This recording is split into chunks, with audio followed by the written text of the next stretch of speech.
church, and included in that letter were donations, were $1,500 worth of donations to various associations and Tenafly, and one of them is the Tenafly Volunteer Ambulance Corporation Corp for $250. So I said you guys were leaving with the check today.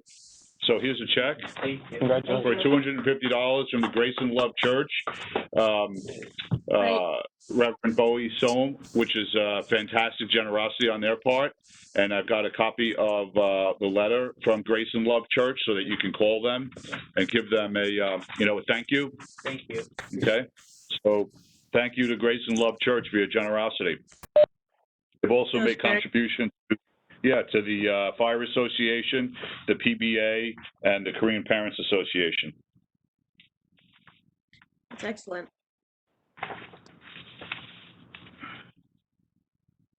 Did they start their presentation, or are we just waiting on one? We're waiting for Dan to join us. We're giving him a couple of minutes. I sent him a text, so I'll give him 5 minutes, and then if not, we'll go ahead. Yeah. Do you know if he was coming in person or by home? I do not know. I spoke to him yesterday. He said he was coming in person. Okay. He said he's on his way. That was at 9 o'clock. Omar, are there any members of the public on? No, there is not, Mayor. None? Okay. None. Does it get recorded and posted? So what? Does this get posted like our? Yes, this will get posted like any other council meeting, and we're fully live from now until we adjourn. So, during the breaks, get recorded. Omar and Mayor, is there any way to see everybody so that the public can see the rest of the Wilson room? Can we get a video on that? No, because we're not on video.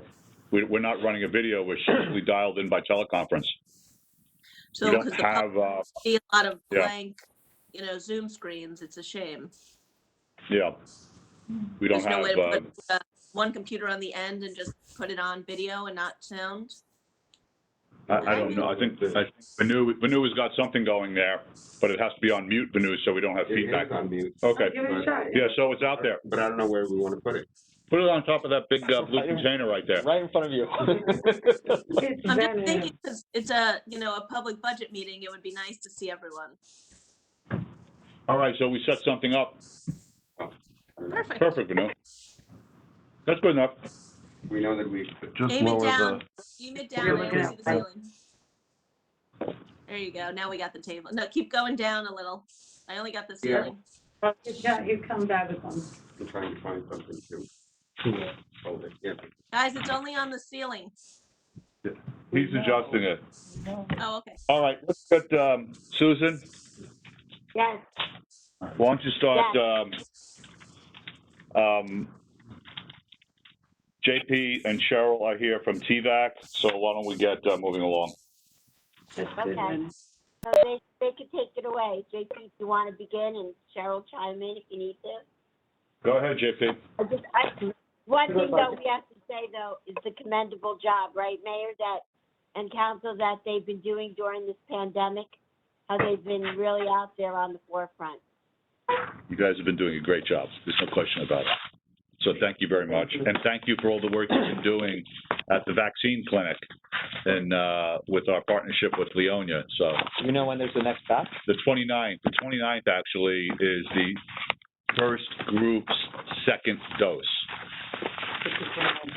It's a Monday, 3 to 8 p.m. So we'll talk about that offline. Okay? All right, so we're going to go to the regular budget. So who's taking us through this? JP? Sure. Okay. Cheryl and I will kind of bounce back. Yeah, Cheryl, you jump in as you think appropriate. Okay, so, we met with Susan and we, tried to make our budget, as best as possible. We understand with everything with COVID that money's tight, but things that we're asking for are things that we actually need, not just things that we're just asking for. So one of the main things is So printing and binding, we requested $1,500. It was recommended for $750, but also a lot of the events that we were doing and stuff like that we didn't have because of COVID. So if we could have $1,000, that would be best for us. within, the cost of all of that, with everything. I've got a question before you, I'm sorry, Susan, have we identified things in this budget for TVAC that if not for COVID, they wouldn't be, requesting or expending money on that we can get reimbursements for? So in different areas of the budget, I added funding for COVID-related supplies and for PPE and cleaning supplies. So if there's a situation where TVAC needs more money for something, then for the end of the year, I could do a budget transfer from a department that maybe has extra funds. But being with the tax situation is this year, I tried to look at that past history, actual and the current situation with the pandemic in mind, and tried to make the budget, tried to make a very conservative budget with the taxpayers in mind. That's what I tried to do. My question goes to reimbursements based on from FEMA, the state, and the county. We handed that Oh, off. well, okay, sorry. The FEMA, Yeah. I don't believe we got FEMA money in yet, but if we did get FEMA money in, we would put that back to our snow and storm trust, which has been totally depleted due to the pandemic, because the state passed a local finance notice that's where we took funds to pay for all of the extra items that we had to incur in 2020 that we were not prepared to do so. So we depleted our storm fund, and we're hoping that we get FEMA reimbursement to replenish that. So it would not go back to the operating department. Okay, but specifically to TVAC, like they're asking for additional money in printing and binding and maintenance and repair of equipment because of COVID, right? That they otherwise wouldn't have asked for. So we should be asking for reimbursements specifically, this should be added to the list specifically of reimbursement requests we make from FEMA and the county.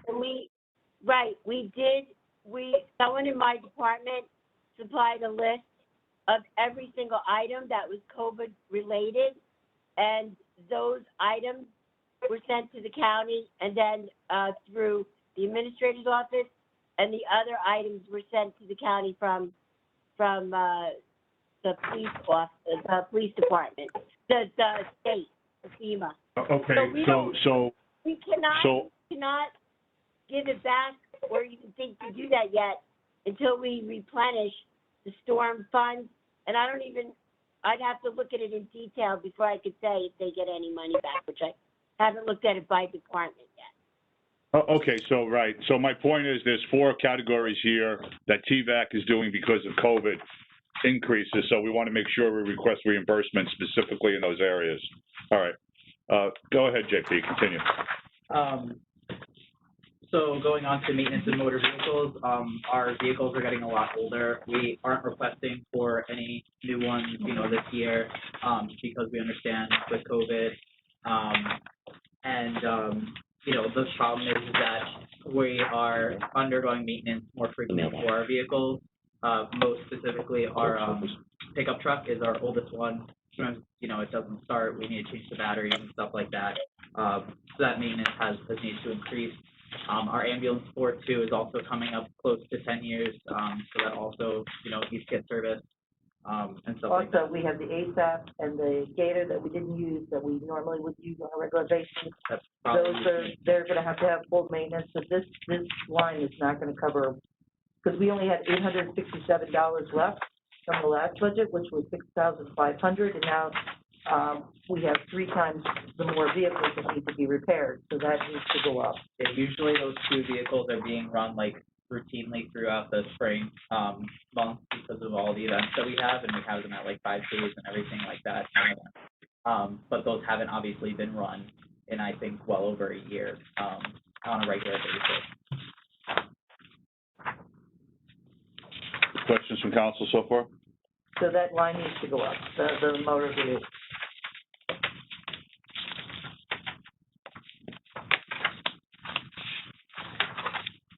we're good for the maintenance repair, for clothing and uniform, and books and I- publications. Clothing. Susan, do you want to say something? Well, you know, I think that we should also, you know, look at, I put dollars up or kept them the same where I really thought they needed to be. And I kept things flat where they should be, and I looked at past history. In 2020, they did do a lot of growth. So I think that the maintenance and repair of equipment line should stay at 6,500. That's what I wanted to say. Well, but the thing is we're using vehicles that we never used last year, so you can't go buy. She's saying equipment, we're talking about maintenance, we're trying to get that to 8,000. Right. What's that, JP? Speak up, so. No, I'm just explaining to Cheryl that she's talking about the maintenance of repair and equipment being No, 6,500. but so And the next one. the maintenance of motor vehicles, we were talking about 8,000. Oh, wait, where is that? Maintenance of motor vehicles? Yeah, I'm not so sure right now if you need that. Well, we're telling you we do because we know repairs coming. We put off putting the repairs on it because of the fact that we didn't use the ASAP and the gator. And the Can I- trailer. Can I ask a question? I'm not saying that you won't get it later if you need it, but right now, based on the historical use, 8,000 seems a lot. All I can say is if it comes to a point where you need to repair something, you get it repaired, and then later in the year, if your overall budget needs funding, I will get you the funding. But right now, I don't think that's, And that's and because, I support you guys. Susan, that's because we could do the transfers later in November, right? Yes, yes. So can I ask a question? This is Lauren. Go ahead, Lauren. So JP and Cheryl, thank you for being here. I echo the mayor's remarks earlier on what an incredible job you guys have done this past year and at the vaccine clinic, so thank you. These first 3 pages are another $20,000 of increases, you know, 1,000 here, 500 here, 2,000 there, but there's no justification for not keeping it flat. So like, I don't understand here why everything has to go up. We Wait, can I just finish? We are spending a lot of other money that on things we need, like the trailers and COVID supplies.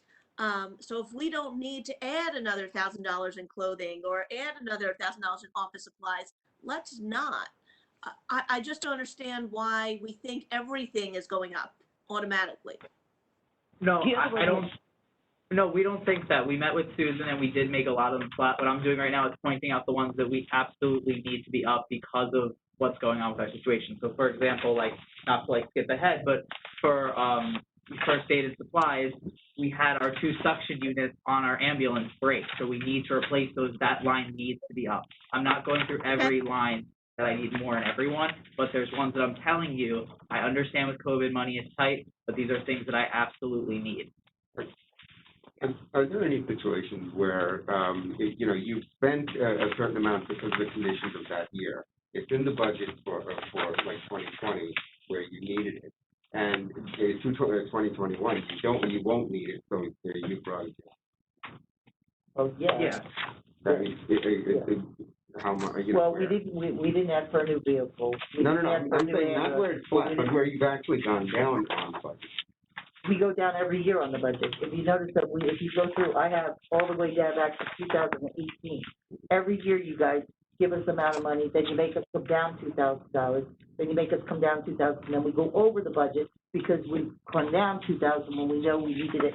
Like we're saying with the Gator, we're gonna need the money for the Gator and the ASAP because we know that it's gonna be at least $3,000 for them to get repaired because they've been sitting in trailers for 2 years. So, Isn't the Gator brand new? Which is the one that's brand new, like 2 years ago?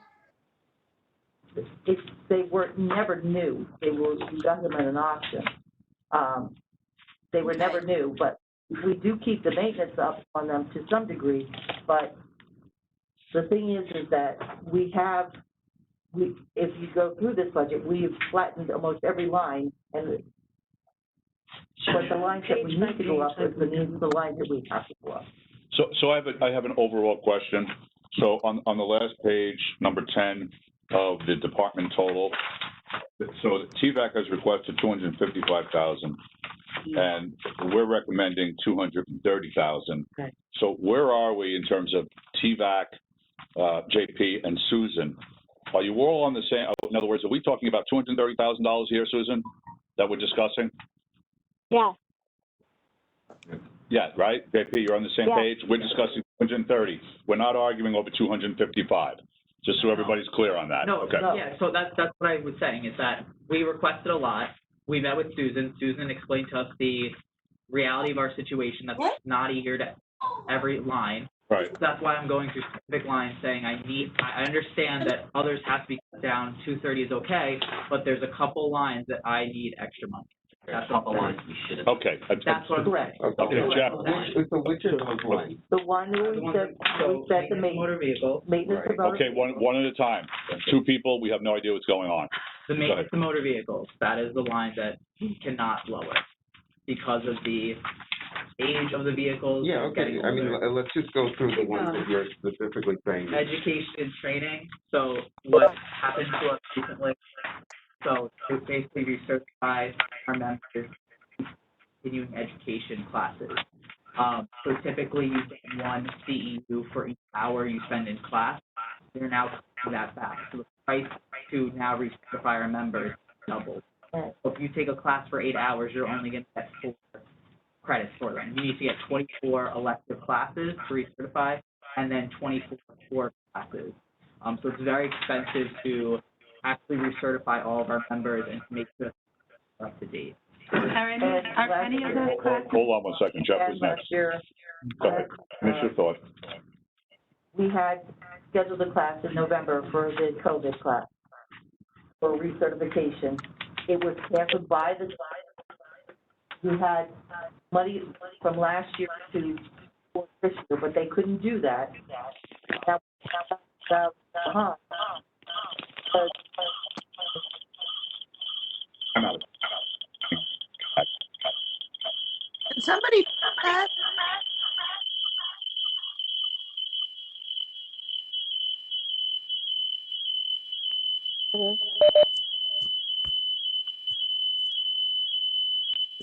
Yeah. I think that's called number 5. What is it? All at 5. Calling using number 5. Can you please mute your phone?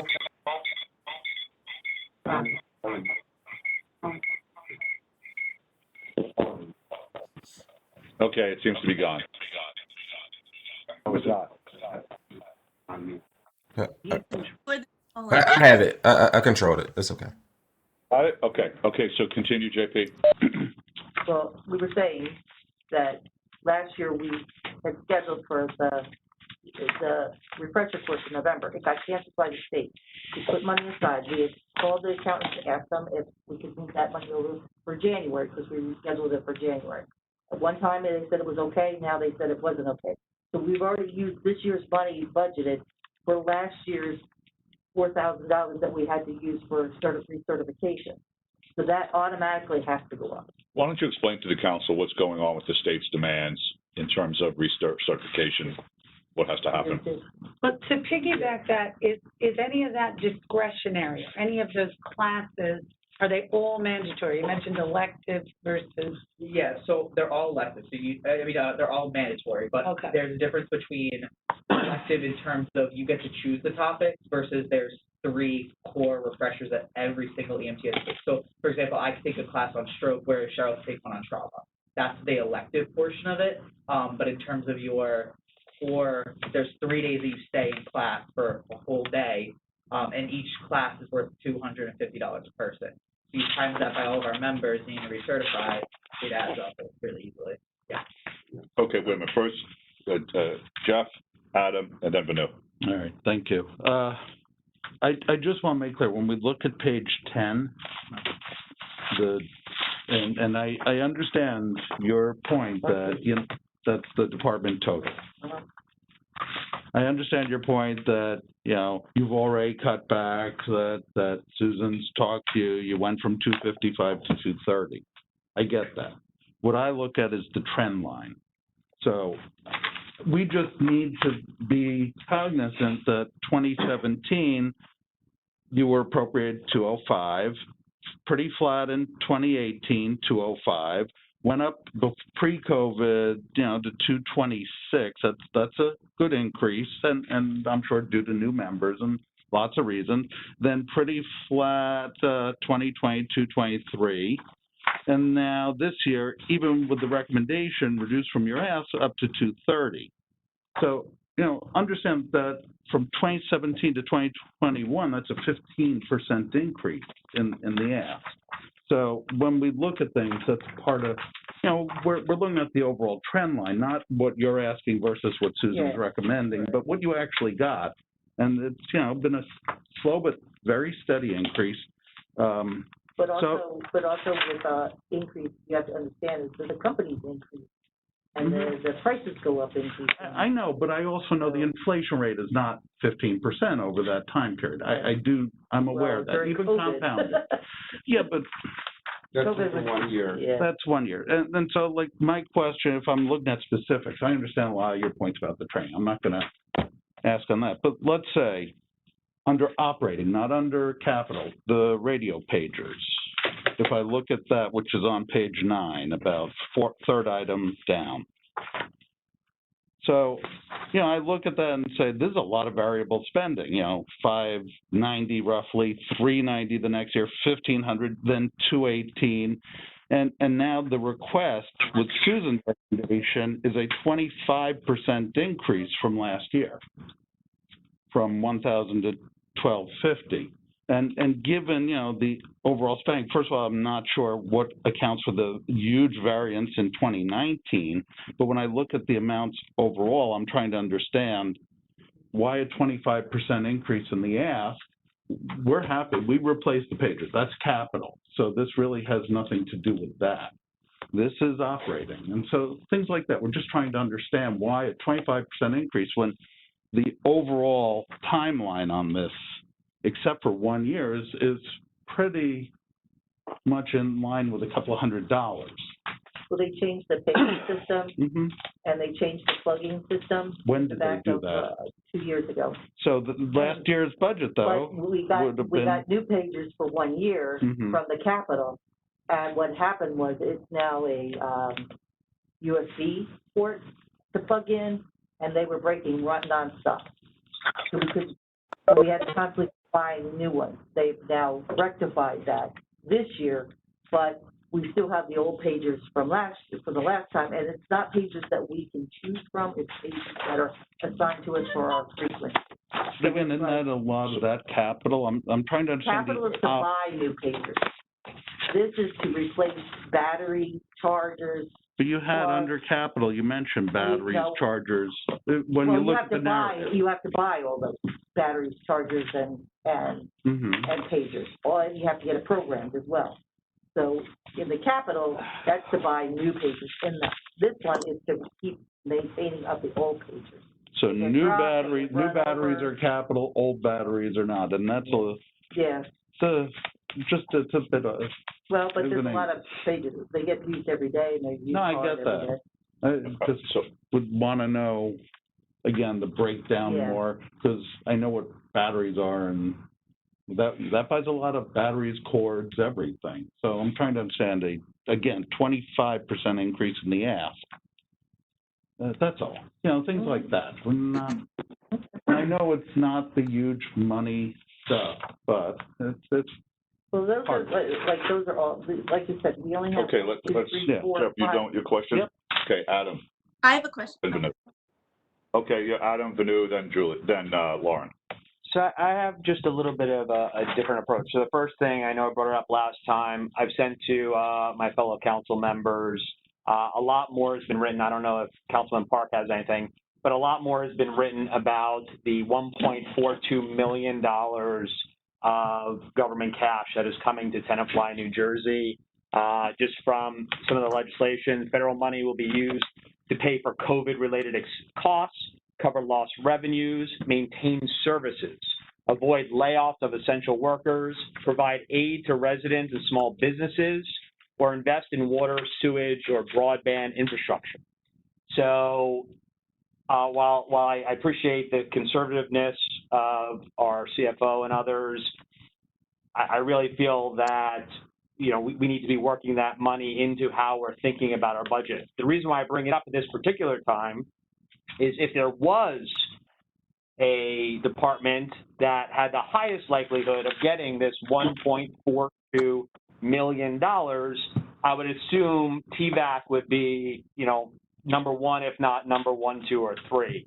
So for me, you know, the extra 20,000 or so is not as big a deal. That said, I like where Councilman Grossman was going. I was looking and make sure I'm reading it properly.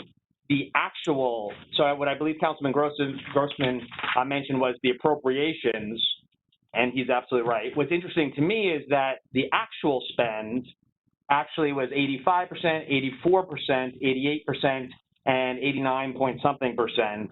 So my feeling is I actually appreciate TVAC. They have the funds they need, and they're you know, frugal with the money that they're given.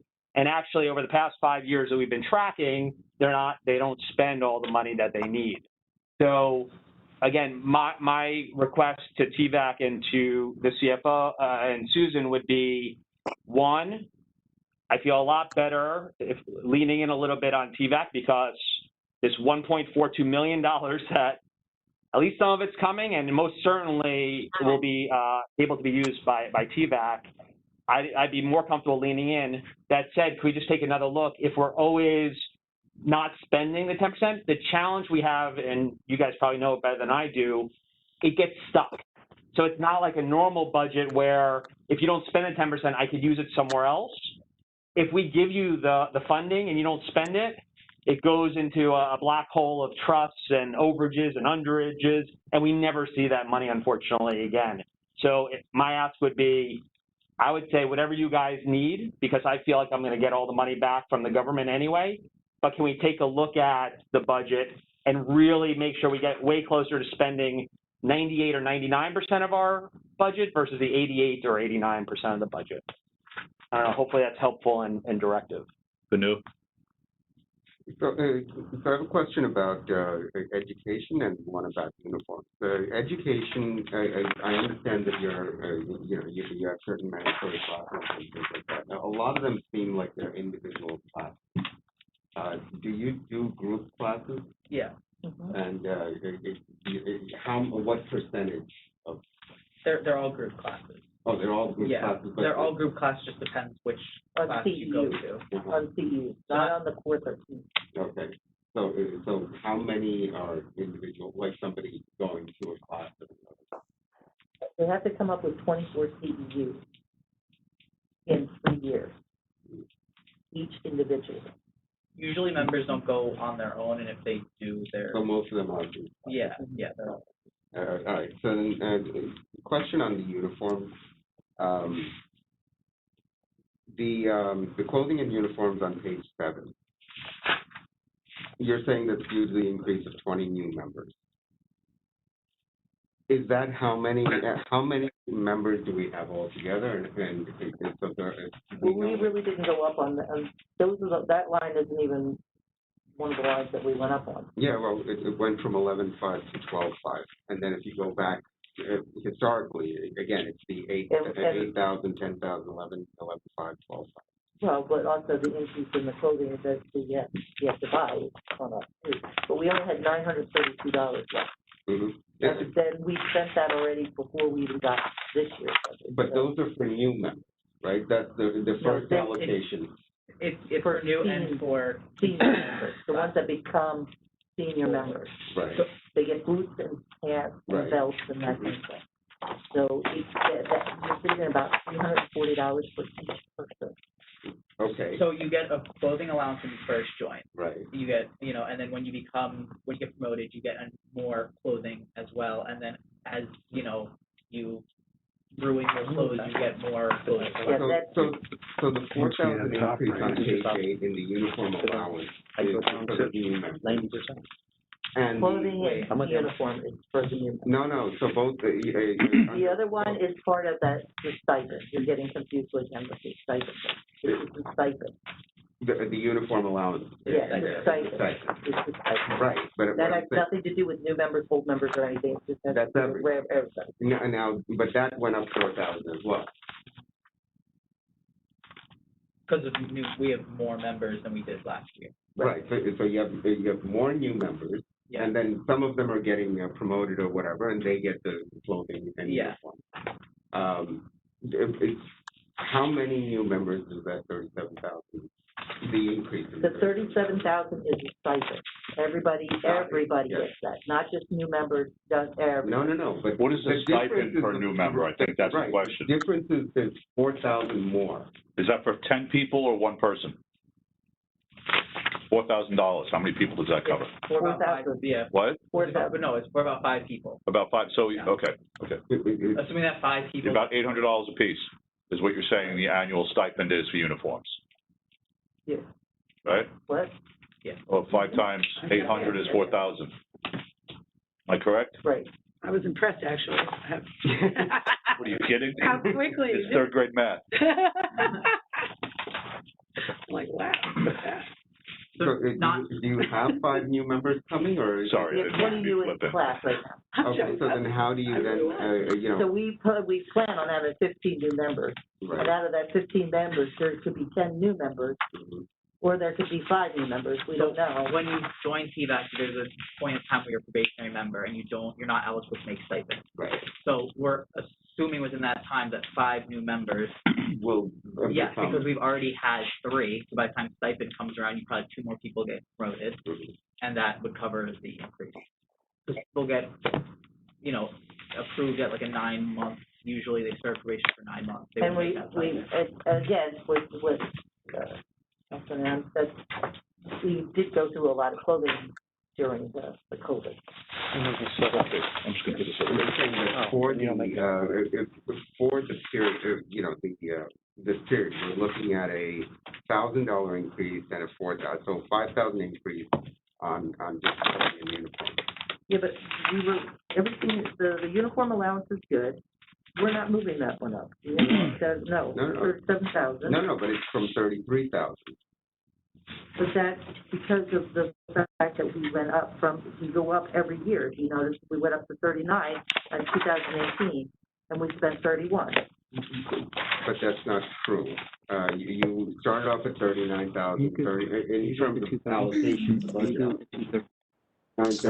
35, 33, and now 37. So, Well, because we know that there could be more, we have to have enough money for the stipend, because they have to have the stipend in order, that's what they're writing for. And we know that we have 20 new students in there. If 20 new students pass and they all get past that, we're gonna be way over budget, but we don't. Can I propose that if Susan thinks 230 is the right number, again, that would be, as Councilman Grossman said, over a 15% increase. We've never been able to spend that money even when we tried. I would trust TVAC to reallocate where they think they need best to hit that number. Would that work? Yeah, we're fine with that. So I would, if they need to remove the lines, however they think it's best to allocate that 230, let's just. Well, that comes back to the original question. The number we're talking about is 230, not 255, right? Yeah. right, so, Everybody, I think, You put should. 37, and Susan said that 37 Fine. was recommended. Lauren, you had a- Fighting over lines that are. Lauren, you had a Correct. question? Thank you. Lauren? Put everyone back on page 6. The salaries and wages. So I'd like to propose an additional stipend here for a medical director. After the year of dealing with our health crisis and the pandemic, we need to have a full-time designated doctor or nurse, which allows us to then open up either a vaccine or testing center here in Tenafly. We had to pair with Leonia because we did not have this full-time on staff. And I would like to propose this as a stipend position under salaries and wages. So, go ahead, JP. Looks like you. We have contacted someone from Englewood Hospital who is willing to do it for volunteers. She does it for free. But the issue is not in terms of a stipend for the medical director, it's more for paying for the drugs that the medical director will get us. So with the medical director comes EpiPen, with medical director comes Narcan. So that's why our first aid supply went up to 12,000, but it got cut down to pay for those drugs. It's not a matter of paying for the medical director themselves, because they give their services for free for fully volunteer places. As we don't bill, she will not charge us. Okay. Okay, so rather than for the drug, I think So who's next? Wait, can I ask a Go question? ahead, Mark. Go ahead. Oh, okay. JP, that's great news. My question is, how does it work if the person isn't, so for example, to open up the vaccine center, we needed somebody here on staff in Tenafly for the state to allow us to do that. So will this person satisfy that? Yeah, no, it won't, Lauren. In order for us, and by the way, we can't do it backwards. They won't allow new people to be hired specifically for this purpose. So in order to Not just purpose, Mayor, for many purposes and going forward for the safety of our residents. Right, so we're talking about two separate things. In other words, in order to qualify for a municipality or an organization to qualify to receive and issue COVID vaccines, they would have had to have already had a full-time doctor or nurse on the municipal staff, not part-time. And they could not have been a volunteer. It had to be a full-time paid employee. So that's completely separate than the concept of a medical director for TVAC, which in general, it sounds like we're going down that road, okay? So the medical director for TVAC, if there's costs associated with that, we need to have an understanding, which we can't resolve right now, obviously. You know, Susan, I think you need to get together with JP to figure out what that means economically to have a medical director on the TVAC staff. Okay, I'll do that. So Mayor, going forward, God forbid there's more of this health crisis going forward. You know, they talk about the variants, and we are without the ability. I mean, thank God we're pairing with Leone, but let's say, 5 years from now, something else crazy happens. How do we then protect our community? Do we want to consider a full-time doctor or nurse? And JP, I ask you the same question. So, if the council wants to talk about that, that's for sure, but that's not even necessarily a TVAC issue any more than, a social services administrator doesn't work for TVAC. That's a whole, if the council wants to decide to hire a full-time nurse, that's, another FTE, and we have to figure out how to do that. That's not really, we wouldn't do that and then put them under the management of the volunteer TVAC group. Okay. It's two separate issues. So right now, are we going ahead then with this Englewood doctor? Because that sounds wonderful. Yeah, I think JP and Susan need to get together to talk about what JP just said. He talked about the cost associated with it, and we need to know what that number is. But it sounds like we're moving down that road. And Manu, also, you had the your follow-up question is, will this person offer internal training? I'm fine with additional training costs. I think the more training, the better for our community. Will this medical director help and assist in training our TVAC volunteers? You have to speak up, JP. Nobody can hear you nodding your head. Yeah. Yes, she will. She offers, classes. It's not for CU credit, so we still have to go to those educational ones. But in terms of using EpiPens and Narcan, she will help with that. Okay. Great. That's great. Vanu, did you have, so Susan, you'll get together with JP on that topic. Yes. Yeah. All right. Vanu, you had a question? Then I think we're kind of closing in on the end of the TVAC budget. Basically, I mean, I didn't hear a number on how many members you have. And let's understand. We don't know.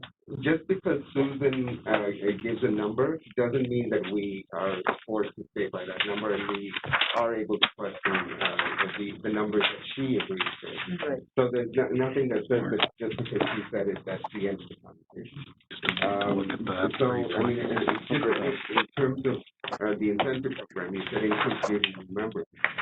Extra 2,000. It went up from 78,000 to 98,000 in 2019.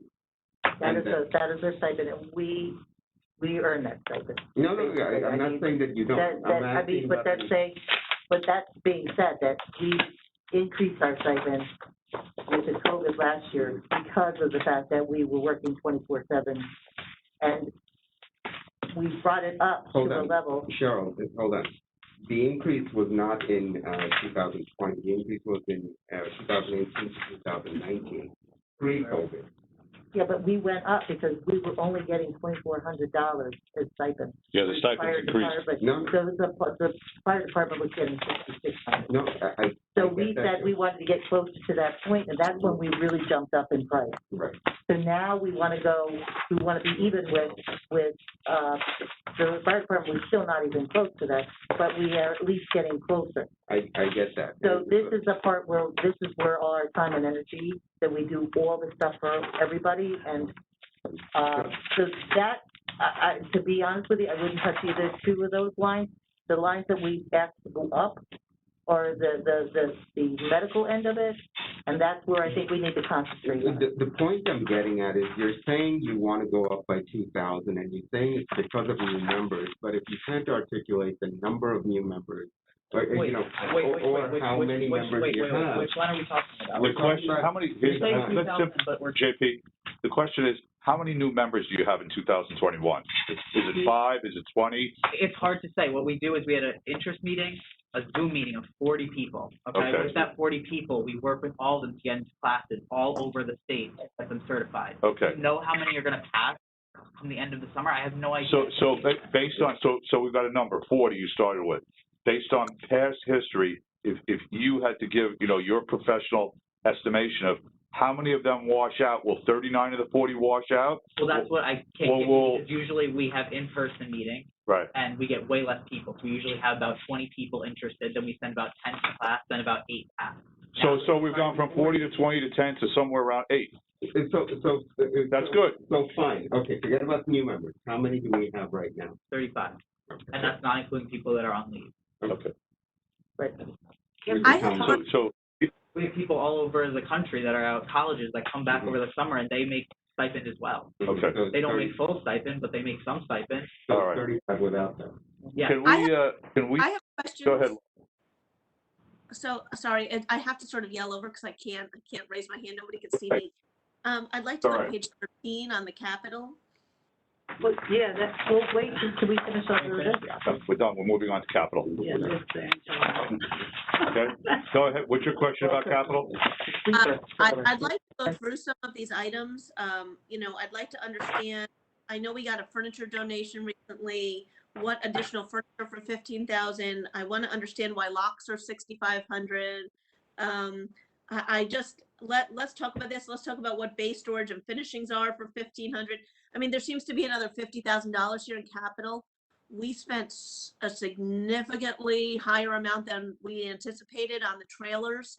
And so if we're adding, another $30,000 into that, I want to understand why this can't come out of other places and why we need to do it this year. Mm-hmm. So just go down, JP, go down the Capital list real quick. Yeah, sure. What is everything? For that reason, Lauren, that's why I moved pagers and radios to being an every other year type thing. Okay. In past budgets, it's always been every year they've asked for radios and for pagers. I didn't do that because we don't need them. I did that to kind of save money on your end. Okay.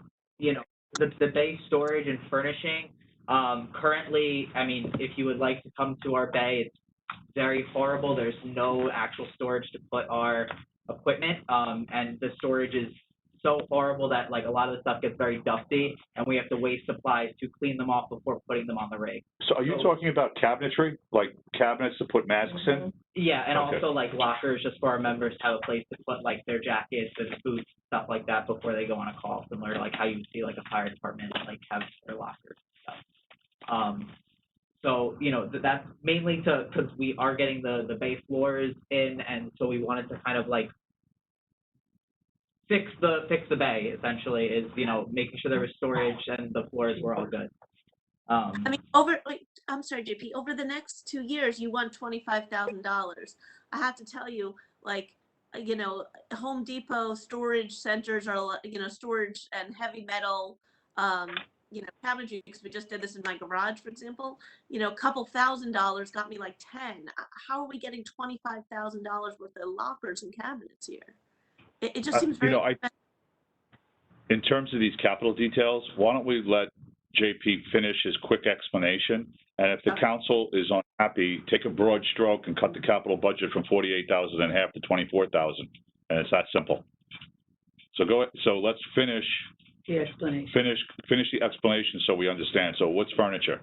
So furniture basically covers furniture that we need inside of our building that we have and inside of our trailer, the extra stuff that you didn't get ordered.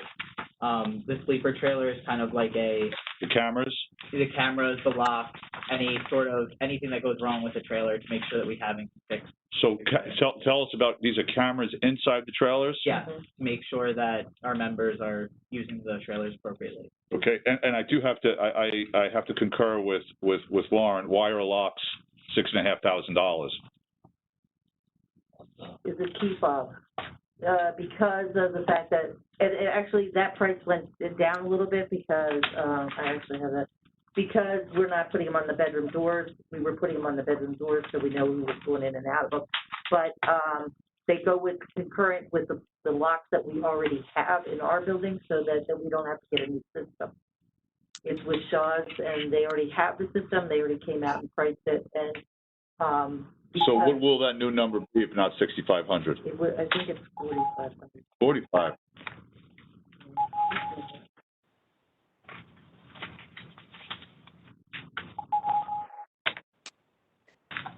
Here it is. Even the cameras, like Arlo, I install them myself, $199. The first price I'm he only gave doing us, it for the Shaw's town. gave us was 9,132.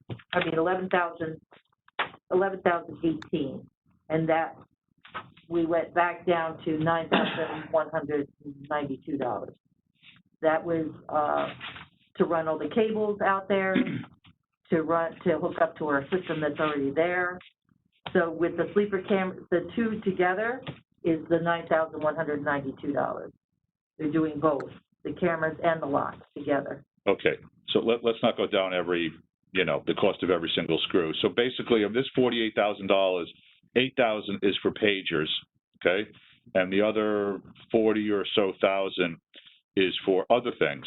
I mean, when I look at this, it's like, you know, the pagers are a life safety issue. You need that to keep people alive. Everything else is stuff that everyone would like, but if the council doesn't want to spend all that money, I think you just make a decision on a broad stroke and decide how much to be available for the non-life safety issues. Go ahead, Banu. Yeah, I mean, I know that in last year's capital budget, there was Go ahead, Banu. ask for furniture, and that got cut down to 10,000. So they got 10,000 last year. So there was 10,000 last year, and Was then that spent? Yeah. and then another 15,000 this year, 10,000 next year. I mean, you know, No, looking at the where's all here. this? I can explain. The trailer, we're still not in use of the trailer because we've had to hold up for all of this stuff. The thing is that we have these budget meetings, then we have the capital, and then we can't spend until June, July, August. Then we're in a rush to spend the money because we have to get in the bathrooms, they have to have toilet paper dispensers, paper towel dispensers, Understood. all that stuff. None of that's in there now.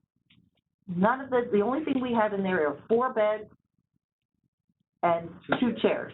That's it, in that whole trailer. Okay, so You cannot use that trailer as the way it is. so the set up.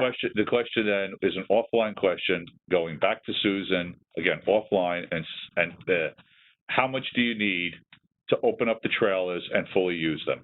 Okay, and have that conversation with Susan. And I would just ask 2 things because it would help out, I think.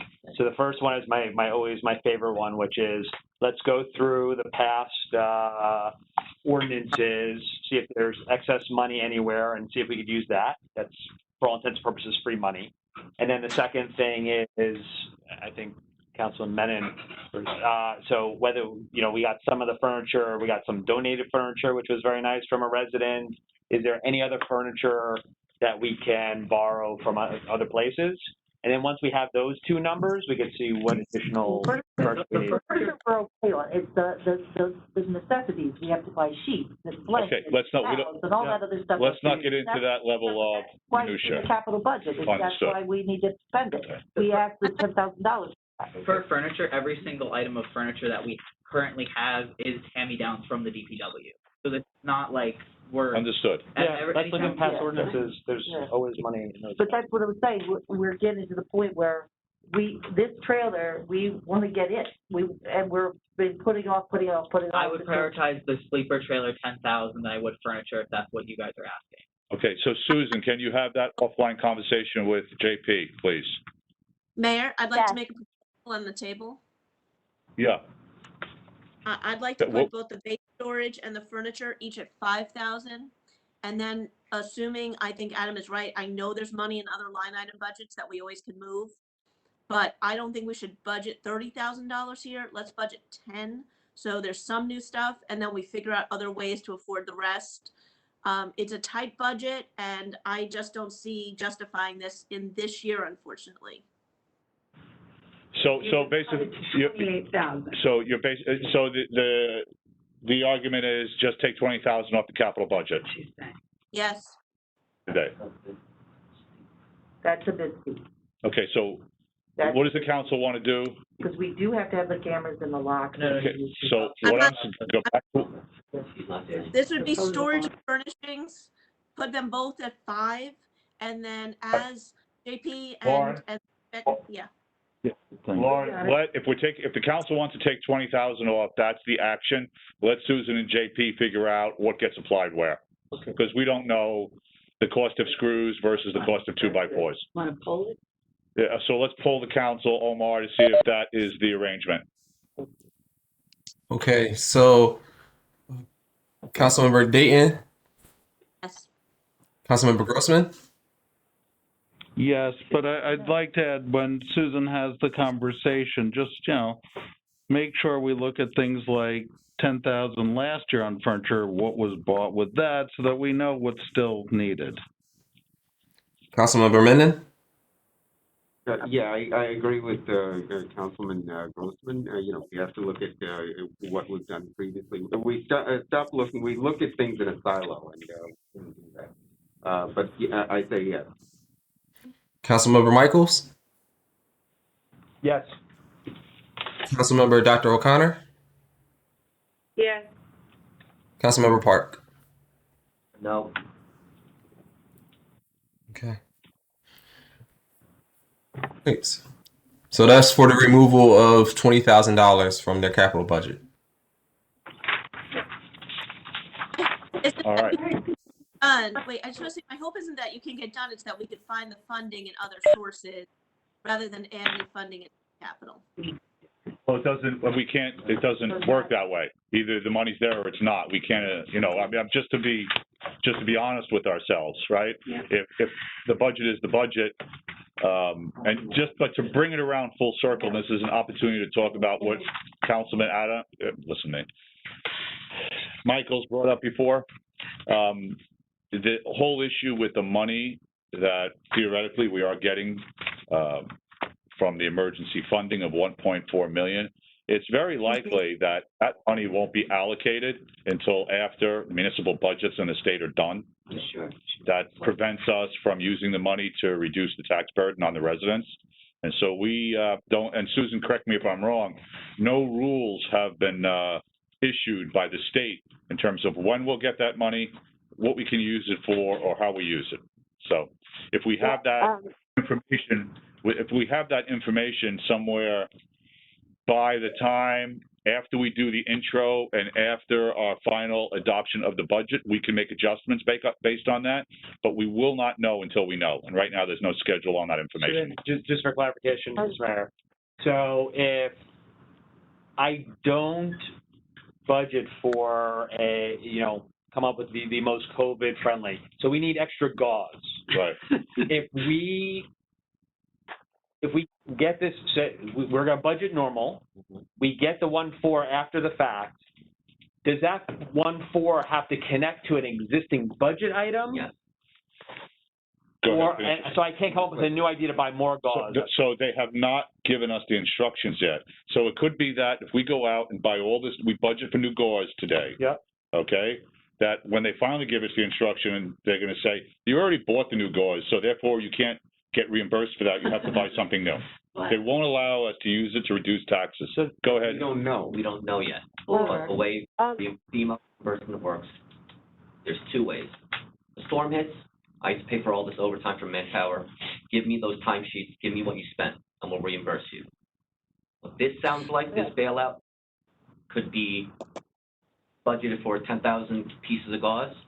Let me see what you bought. We bought 10,000 this year, all right? Here's the money back. But if the line says 20,000. Right. So let me make one happen. Dan? Dan. Dan? Please, please.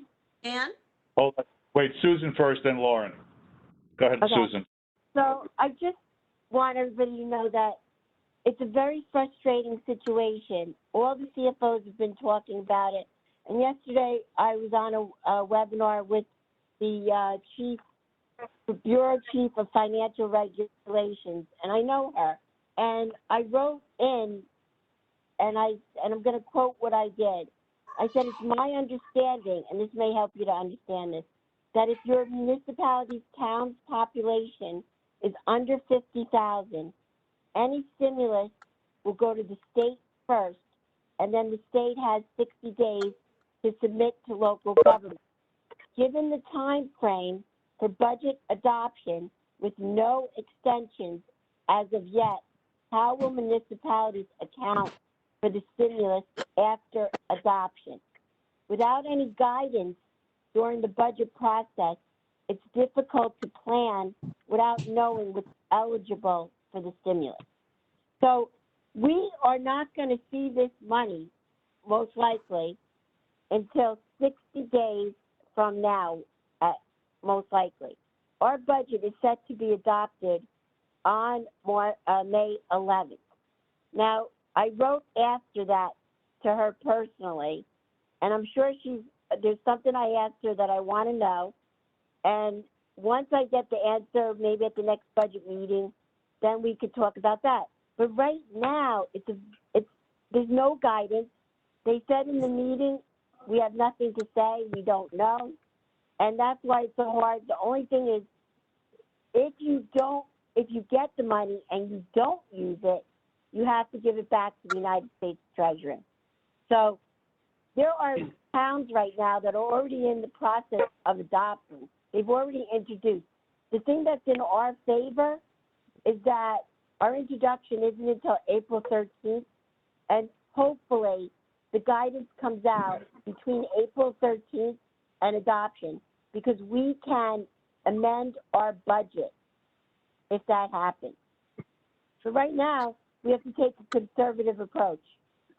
And then if need be, like the mayor said, we can amend it in between and amend at the time of adoption. Lauren, go ahead. Lauren. So the question I had for Dan and Susan really is, you know, the money we spent in 2020 on the actual TVAC trailers. I'm hoping that becomes a reimbursement for the entirety of the trailer. What is that looking like, and how realistic is that concept? I think so. Just to use, because you use the word, I think that's unrealistic expectation, because that would reduce our tax burden by lowering the amount we owe on the bonds, and that is, we have been told that is not allowed. Well, Mayor, they said we can't reduce taxes, so you're right. That would reduce taxes, but maybe, and we don't know, that's another question, like, what if that trailer was bought specifically, which I think there's meetings where we said that the group doesn't want to, they don't want to go home and shower, this COVID, but we don't know anything. We don't know anything. Susan, hold on, I'm going to interrupt. This is like having a conversation of what are you going to do with the money when the lotto numbers come in. We have absolutely no idea what the You're right. Sorry, Mr. Hello. This is the fire chief. Can you hear Where me? are you? I'm on my phone, unfortunately. I tried to get on my computer, but it didn't work. Okay, all right, You're give us 2 seconds. No. Hold on a second. No. Chief, give us 2 minutes. We're about to finish with TVAC, and then we'll start with you. Sorry. It's fire prevention. Cool, no problem. Just wanted to make sure you, that you knew I was here. Yep, thank you, Chief. Give us a few seconds. Go ahead, Al. Mayor, so I respectfully disagree. So, and I apologize that I think this is so important. We're going to spend the next 20, 25 hours talking about $6,000 here, $1,200 here. I'm talking about $1.42 million. It is not winning the lottery. It's written down.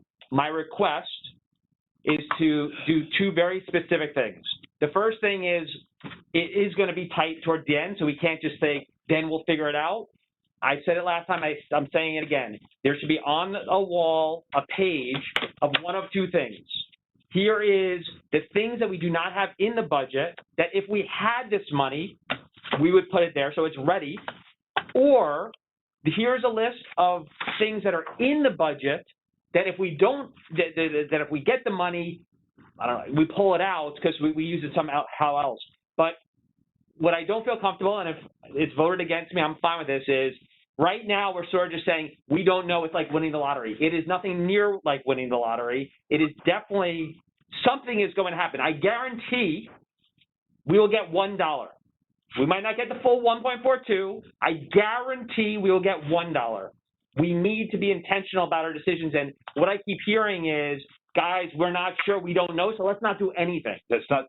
Please, let's just put on the piece of paper, let's start to write down the things that we would either spend or maybe we wouldn't spend if we don't get something. But I feel like we need to take an action, and we're so lucky to have Councilman Park that speaks in and the mayor that has on the call in the state. I don't know anything more important than this 1.4. What I'm telling you is this 1.4 million has nothing to do with our budget. We have absolutely no idea what we're allowed to spend this on. Dan During and then Jim. Corona, CARES comes in, federal government comes into the county and says, here's a bucket of money, start spending. But what that bucket of money comes with is a checklist. Yeah. So this comes in June-ish. Perfect. So OEM says, how about we buy a new time tracking system for all the employees doing COVID-related stuff? Federal government says, yeah, that's good to go. OEM goes to the county exec, hey, we need a new timekeeping system. CFO says, you never budgeted for it in May. It's not in your budget. You never planned for this. You can't spend it. Which I agree, I like that. So what I hear you saying, if I'm understanding it correctly, is if we don't budget for it, yes, we want, so my point would be, then we lean in a little bit to where the council feels comfortable is going to be a percentage of the 1.42. If you guys tell me we only feel comfortable with 80% or 60% or 40% or 20%, I might disagree, but you're intentional about it. Right now, this council is budgeting 0% for it, and it's the only answer. I know we are wrong at 0%. So to your point, let's use the cameras, for example. They budgeted for $3,500 for cameras. So let's say the 1.4 million comes to that checklist. Security comes on that. TVAC security is eligible. We'll get that $3,500 back. Let's say there's an item on there that we don't even need, we never even thought of. Yep. Wheels for the trailer. I don't agree. We don't need the wheels, but it's on the list. Yep. But if we budgeted for it, we would get reimbursed for it. Right. But what you're saying is, just in case, let's budget for stuff that might be on this list. A little bit more than we would feel if we say we want to only raise the budget 2.72%, which is what the school board does. We should then be budgeting 2.26%, 2.29%, whatever we feel comfortable doing. But at 2.72%, we will not spend anything. We will not be assuming anything from this $1.42 million. And then they prevent us from doing that because we can't budget on a maybe. That's just state law. Which is, we should put more stuff in. Wheels for the trailer, we can't budget. Okay, Jeff first, and then Lauren. Agreed, I'm with you. All right, Jeff, Lauren, where we're and then we've got to move on. Number one, we need to have this as a longer discussion. Right. Super important. I agree with Councilman Michael. Absolutely. And this is just not the moment, unfortunately, because we have other things. Okay. But we need to have it sooner rather than later. Yeah. Number two, I agree with the point of trying to get it somewhere in there. So we need to start thinking about items that have been requested. I'm throwing out just I'm not wedded to this one way or the other. I'm just throwing this as an example. Like we put off a fire truck for $1 million for years. Let's say if we put it in, any capital item, and this is my main point, we need to remember any capital item, we're not wedded to spending. We're not obligated. If we don't obligate, Absolutely. wedded. Perfect. So Yeah, yeah. if we, budgeted for that, You could do that. we get Yeah. the $1 million, 1.4 million. Now we got the fire truck we put off for years. We don't get the money. It's just we don't need to commit ourselves to spending it. So I think to Councilman Michael's point, the only thing I would caution us doing, and I do feel this strongly, is trying to avoid putting it anywhere in operating, because my experience in government spending is once it's in operating, it will never come out going 10 years down the road. It's there as a permanent item. So I just want, so I'm echoing it, but saying, we don't even need to come up with new things. We don't need to say wheels for trailers. We have enough items we could theoretically put in there. And then we don't need to, we're not obligated, as Councilman Michael said, to spending it. So we need to think of what those items would be. And That's the methodology. If you want to add this stuff to the capital budget, you can. And then we don't spend it if we don't get the money. Right.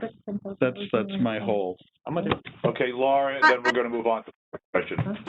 Basically, after hearing Adam, my question becomes, do we then throw in 1,000 things into this budget, into the capital? So for example, JP said he put off new portable radios till 2022.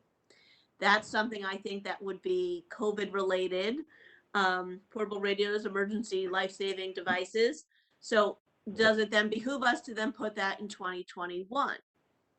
So the first issue is thinking that the 1.4 million is going to be connected only with COVID-related reimbursements. We have no idea what the rules are yet. So everything we're assuming about how we can spend it and what we can spend it on are just assumptions. We have no understanding yet of what the rules are going to be. So we can add anything we want to the budget. We just can't think that this money is going to be a pot of gold. We're allowed to allot where we want. That they have told us. Dan, what do you think of that concept? I want to know. You have to get the list of qualified items first. We don't know what the qualified items are. And this is not a COVID reimbursement process. This is a government stimulus check that they're going to give out to states and cities and municipalities to do certain things with. It's not a reimbursement process. Mayor, I'm waiting for an answer from the state. I mean, I'd love to see spoke that. to her on Thursday about everything that the governing body is talking about. And all of this is basically what I put in my email about putting it in. Nice, one at a time. Go ahead, Susan. I said every single thing that the governing body is discussing right now is what I asked the state to define for me. I wrote to her. So everything that you're questioning about putting the things in and then getting it, and if you don't put it in and we adopt what happens, all of this is in my email. Okay. All right. Let's move on. The chief is on the phone. Thank you, TVAC. Thank you. For being here. Thank you. Okay. See you guys soon. Keep up the great work.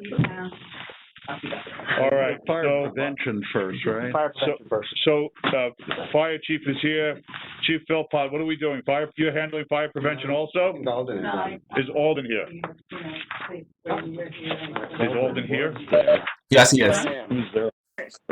Pardon me? Alden is here, but he's on there. Alden, you're there. Yes, I am. Hi, Alden. How you doing this morning? All right. Thank you for your patience. Okay, guys, we're ready to start fire prevention. Would you like to take us through fire prevention, and Susan will join in with you? Okay. Basically, the budget I submitted this year is a generic budget, somewhat of a guess because I didn't know what training was going to be available, what conferences were going to be available. And I just left it somewhat generic for the new fire official when he comes in would be able to work off of it. Now, going through it, we go through the on into the budget request for the training. As of right now, to my knowledge, the Building Safety Conference will be going on. It will be in the fall, late in the fall. The Firemen's Convention is also going to happen late in the fall. I'm not too sure on either of those conventions, whether they're going to be 1 day, 2 days, or 3 days. At this time, no information has come out on that. The other two, the National Fire Academy, that New Jersey weekend is postponed this year. And the International Association of Arson Investigators, that has been postponed this year. So there are some changes there. As far as I know, that's the only changes to that this year. As of for the actual budget itself, it was increased slightly, and I agree with all the recommendations that Susan has submitted on that. I do want to point out that in the budget request, I'm requesting to replace the 1998 Ford Crown Victoria that's got over 101,000 miles on it. At the current time, it uses about a quart of oil a month. And it's really been pretty much, we try to use it the least we can, but we do need to get that replaced. There was comments last year that that should have been replaced last year, but it was not. If we go on, well, that was for the capital, the only thing in capital. The one thing I will make mention of that, if it is a car, it can't be in capital. If it is ordered as a police vehicle, as the Escape that was ordered in 2018 was, that can be incorporated in capital. So that's something that you will need to look at. I do have in the 5-year plan to replace that Ford Crown Victoria now, and the 2003 to replace it next year. That 2003 right now has about 55,000 miles on it. And the last item I have on there is the maintenance and repairs.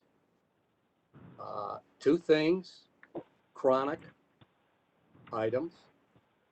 The hallway floor tiles, I asked last year to get those looked at and taken care of by building and maintenance. That hasn't been done. Those floor tiles that were put down the glue on them were already dried prior to them being put down, and they most of them sort of stuck. They are in place, but they are peeling up. They are a tripping hazard at this time, and they need to be replaced.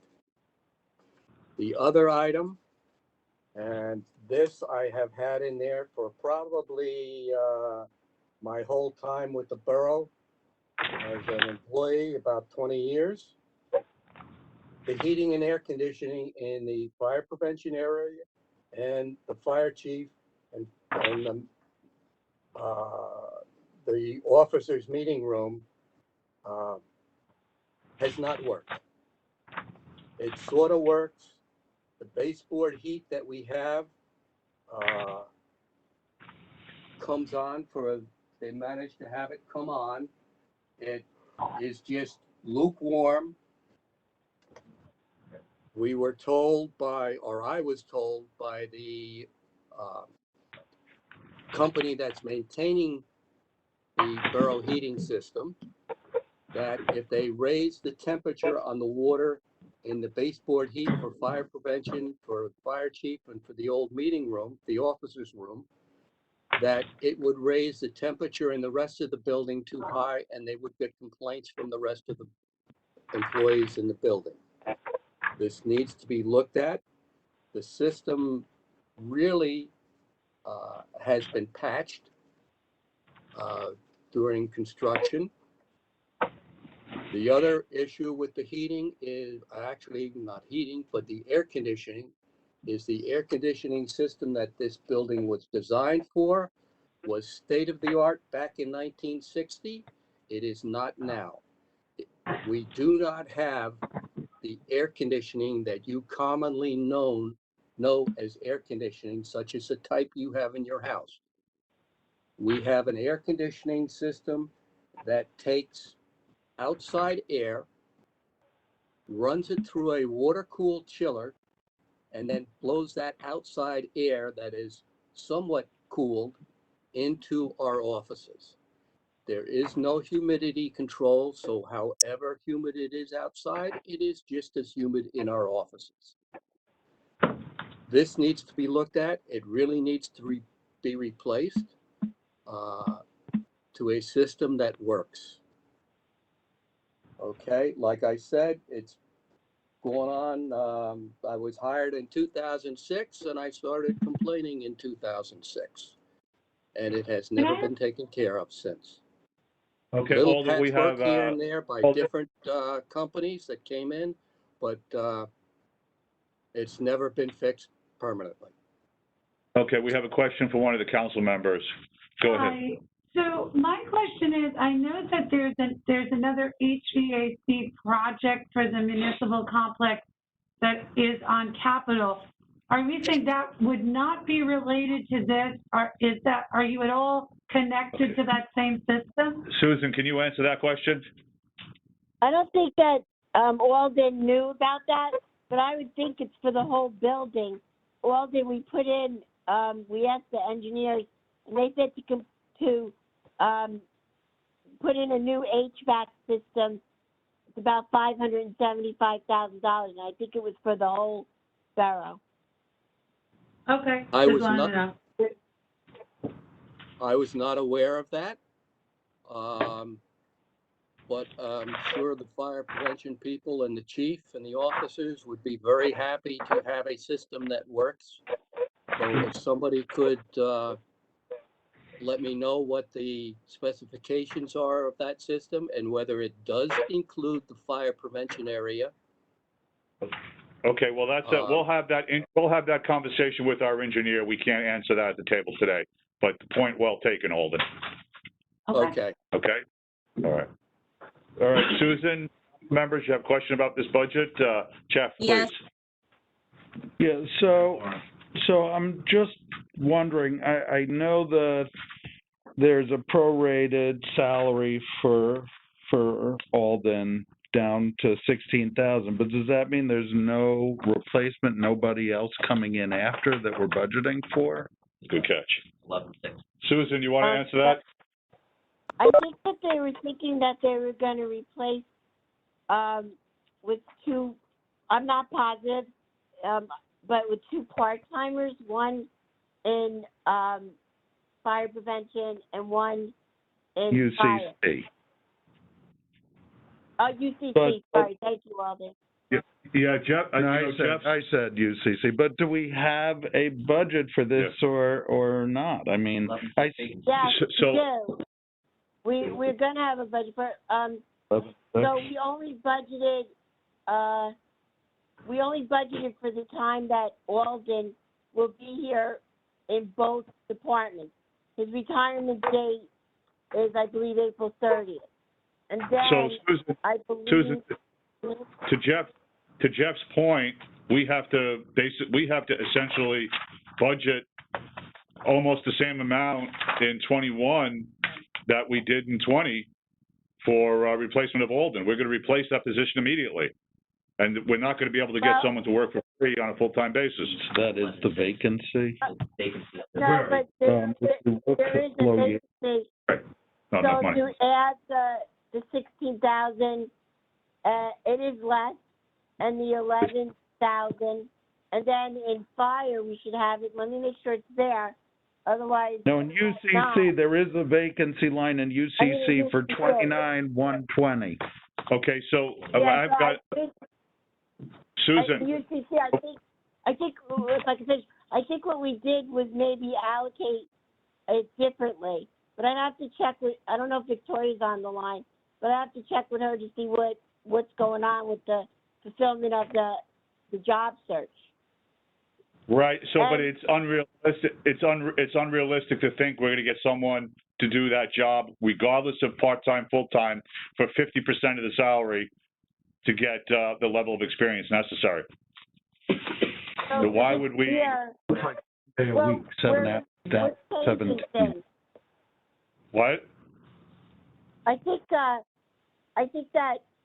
we have to determine, what our needs are as far as a fire official in fire prevention and what we need in UCC. So I only allocated 7 hours for the fire official vacancy, and I have to look at UCC to see what was allocated there. 17 and a half, so it's 24 and a half altogether. So have you had that conversation at length with the fire chief? Is he on board with that? We have to talk to him. He goes next, I believe. Right, so I guess my question would be more towards Jeff, and not necessarily to answer at the table now, but how do we, offline, how do we go from 17 and a half hours per week to 7? That's gonna be the offline question. Okay. I just said, Alden, can you tell us how, if it's truly split 50-50, and if you think that this would be an okay allocation? And remember, this is only for the balance of the year. This amount, I had a budget for this year actual. So this amount only covers May through December. So that amount, yes, it will increase next year. So I'm thinking it probably is a fair assessment. Now that I'm thinking about this, because that 11,648 is only for May through December. But we have to figure out, if you take that amount, let's see what it would come out to for the year. I mean, so Susan, before we even get into the money, we have to understand operationally, will that work, that number of hours? And so far, that answer is we don't know. So therefore, the numbers don't follow as accurate yet. I'm not so sure Right. if it's only 7 hours, though, when I'm looking at this. Maybe the hours weren't changed. Cause I think, but Alden, you can answer this. Was Bill Yates working less hours, and we're giving him more hours now? You were broken up. I didn't catch all of what you said. Was Bill Yates working less hours, and now he's getting more hours in fire prevention? Is he working less hours? No. No. Can someone repeat my question if he's not hearing it correctly?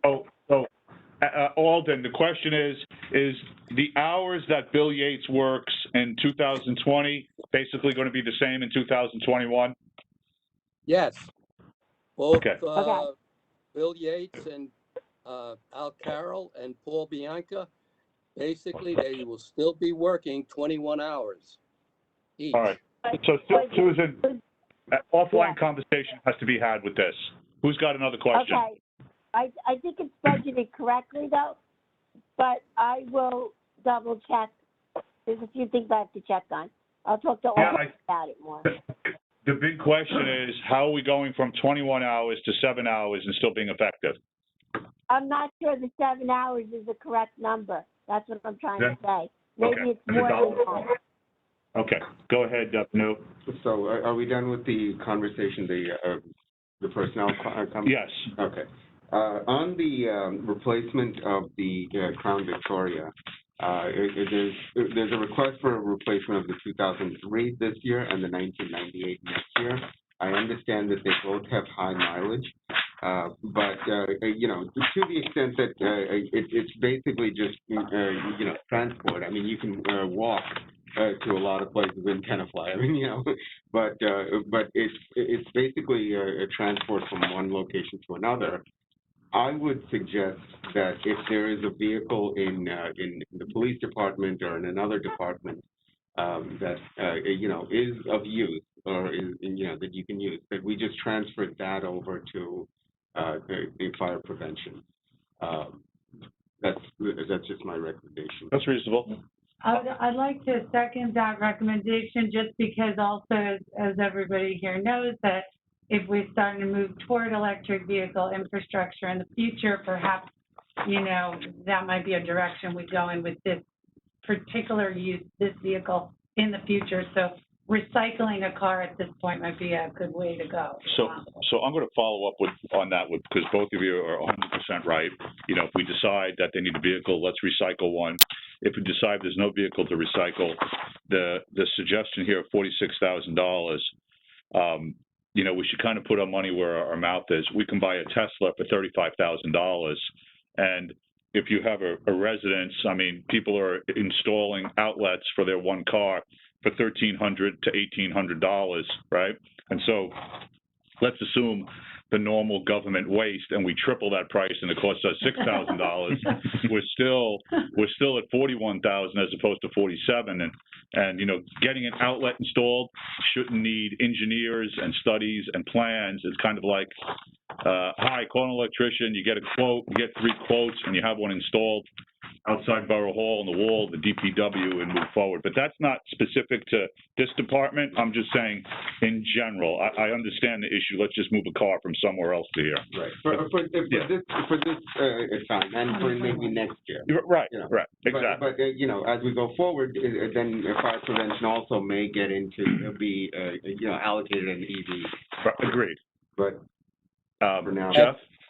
A really small point, but because we stick to these plans, I'm not sure if under the vehicle, if that's reversed from what it should be, because you have for this year replaced the 2003, and for next year the 1998, and the 98 is the one with more miles and is eating up a quart a month. So I think there may be, you know, just a fair enough. Or then we That stick to is these. a mistake on my part. Excuse me. Okay, that's what I try and do, is catch mistakes. Yay. Fair enough. Thank you, that was it. Okay. Are there any more questions from Alden or Otherwise, anything? Otherwise we lock into it. Are we reducing that? Yeah, Susan, you heard the comments from the council on the car? Yeah, so I just want to let everybody know that a passenger vehicle would never go into capital. It would have to go into operating. Only an SB goes in capital. And that's even a gray area with the bond council, but it's there. All the municipalities put it there. So Susan, we need to check offline about the availability, you know, of a former police car or whatever that we can move over to fire prevention. Okay. Okay, so maybe when we have this discussion with the chief today, we could ask him. And it's part of the capital discussion too. Okay. All right, thanks. All right. I think we're done with fire prevention. Okay, Alden, thank you very much for your time on this Saturday morning. Thank you. Thank you, Alden. Thank you, sir. Have a good day. You too. All right, Fire Chief. Yes, how are you? How you doing, Chief? Not bad, thank you. Very well. So first thing, I'm going to go off script a little bit. I got a letter this week from the Grace and Love Church over on Magnolia Avenue from Reverend Key Bohm So over there. And the Reverend and the church sent donations to different organizations in Tenafly, 4 different organizations, and among them was the Fire Association. So I have they sent the check in for $250, so I have that here for you that I need to get into your hands as a donation to the Fire Association. All right, I'll see you in a minute. No, I'm only kidding, but I'll stop by and grab that from you. All right, and I also have a copy of the letter they sent, so you could reach out and you know, send the thank you card or whatever you choose to do. All right, thank you. Okay. All right. So thanks for being here this morning, Chief. Let's start you want to walk us through your budget, and then Susan, of course, you can play off of Susan in terms of what's going on, and the council will jump in with questions. All right, sounds good.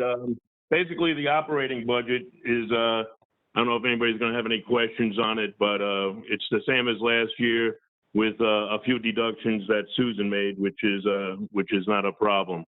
The main items this year, as I'm sure everybody knows, is the replacement of the ladder truck. I know it's been put off, a few years. It's 28 years old right now, and by the time, even if we get things rolling this year, by the time we get it, it's going to be about 30 years old. It takes about 2 to 3 years to actually, get a vehicle like that. I know there was some concerns about, just maybe getting a used one or one off the lot, so to speak, but Tenafly is a little bit different than a lot of the towns with the hills and whatnot. So the truck actually has to be geared, excuse me, to Tenafly, not only for driving, but also for operating on the hills. So that's why, you have to design the truck that way, and that's why it takes, 2 years or so. Chief, can you talk a little bit about what the design means? Is it a heavier engine, the gears? What's going on generally that it's different? Basically, you have to match the motor to the transmission to the rear end, so it can get up the hills in Tenafly at a decent rate at least.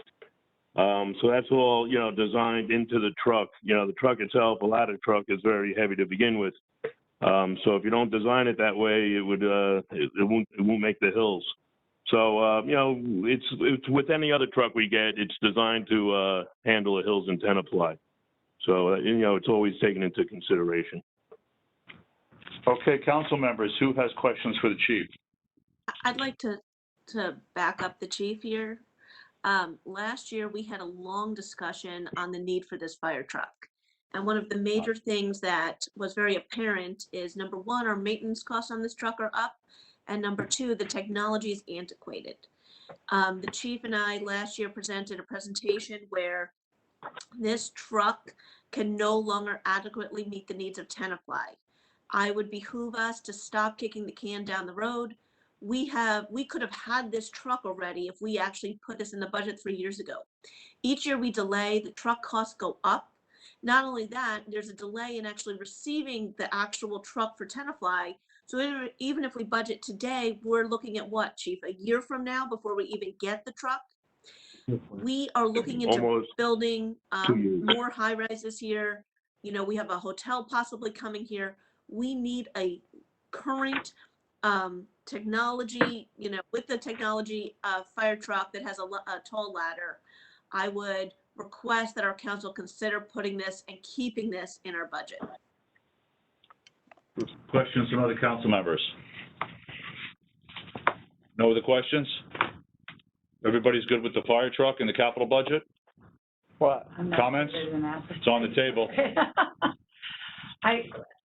Okay, I mean, Go ahead. I think it's, I hear you, the points are very valid. Of course, safety is priority number one. However, this kind of does seem to me like one of the projects that, to Councilman Michael's point, it's a capital request that might be able to be fulfilled if the money comes in, and we might be able to meet this need.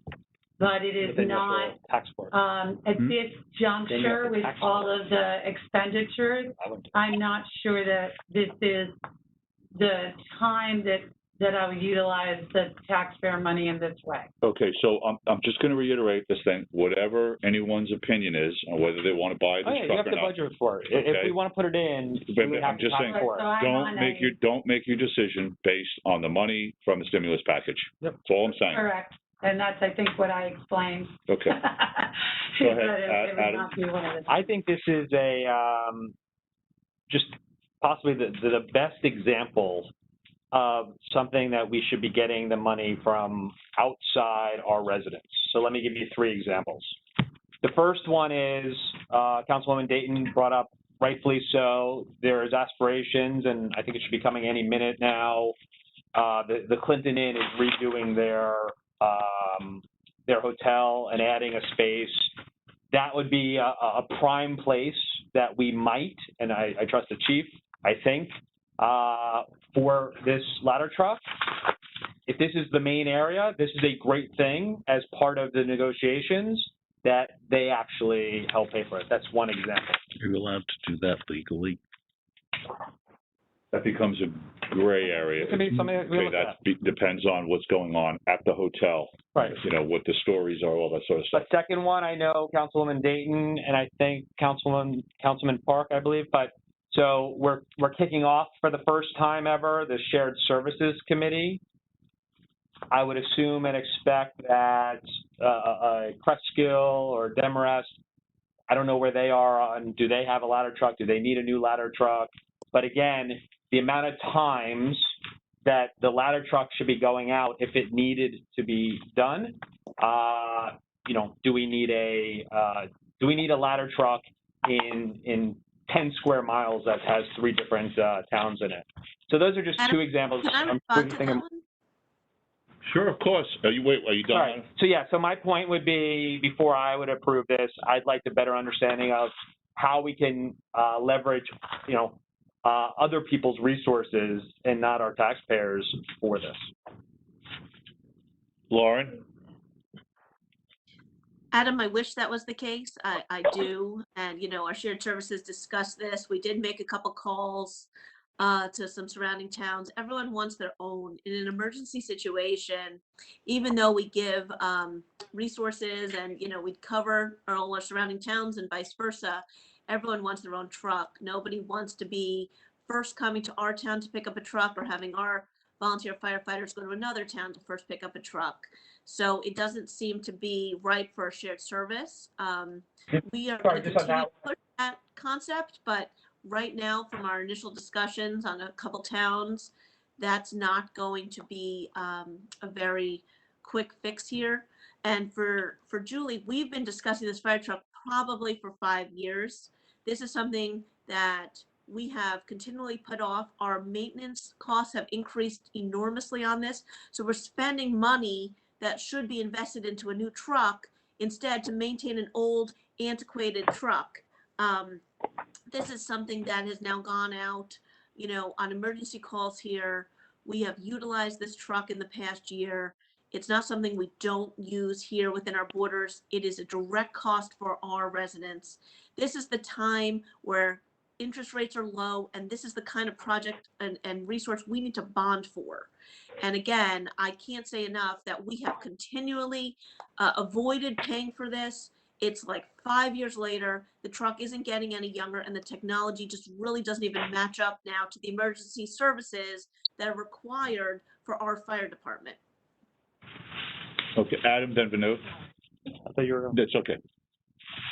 Yeah, oh, sorry. Then just my particular question was, did we ask the other towns if they wanted X number of $1,000 a year on retainer plus X number of dollars every time it's requested? Do we ask the other towns that? Adam, no, but I'm like I said, we're still investigating that. But at the moment, we don't have a commitment from anybody to share this service. So the question is, maybe we can offset costs later, but for right now, does Tenafly want or need this? And I would say yes. Okay, Vanu, and then I have a question for the chief. Go ahead, Vanu. Okay, just you know, on your point about you know, increased maintenance costs. I'm looking at you know, page 5, maintenance of motor vehicles. I don't know if that's part of that, but that hasn't really gone up. Page 6, the maintenance and repair of equipment hasn't really, it's gone up a little bit, but not, you know, we're still allocating, you know, a similar amount. And it's staying mostly within that allocation. I'm not sure where we've, you know, there's been an increase in motor vehicles and parts, you know, but does that necessarily imply a significant increase in the cost of maintaining the fire truck?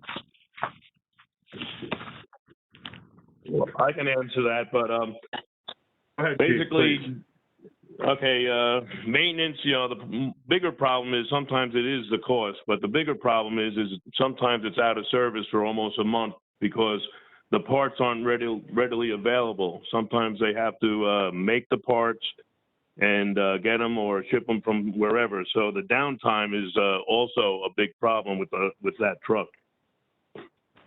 Sure, I appreciate that, and thank you for answering. That is an issue. I admit. Has that become a safety issue? Like, have we had fires or things going on in town where we needed it and we didn't have it? We had to call in another town because we didn't have it in service.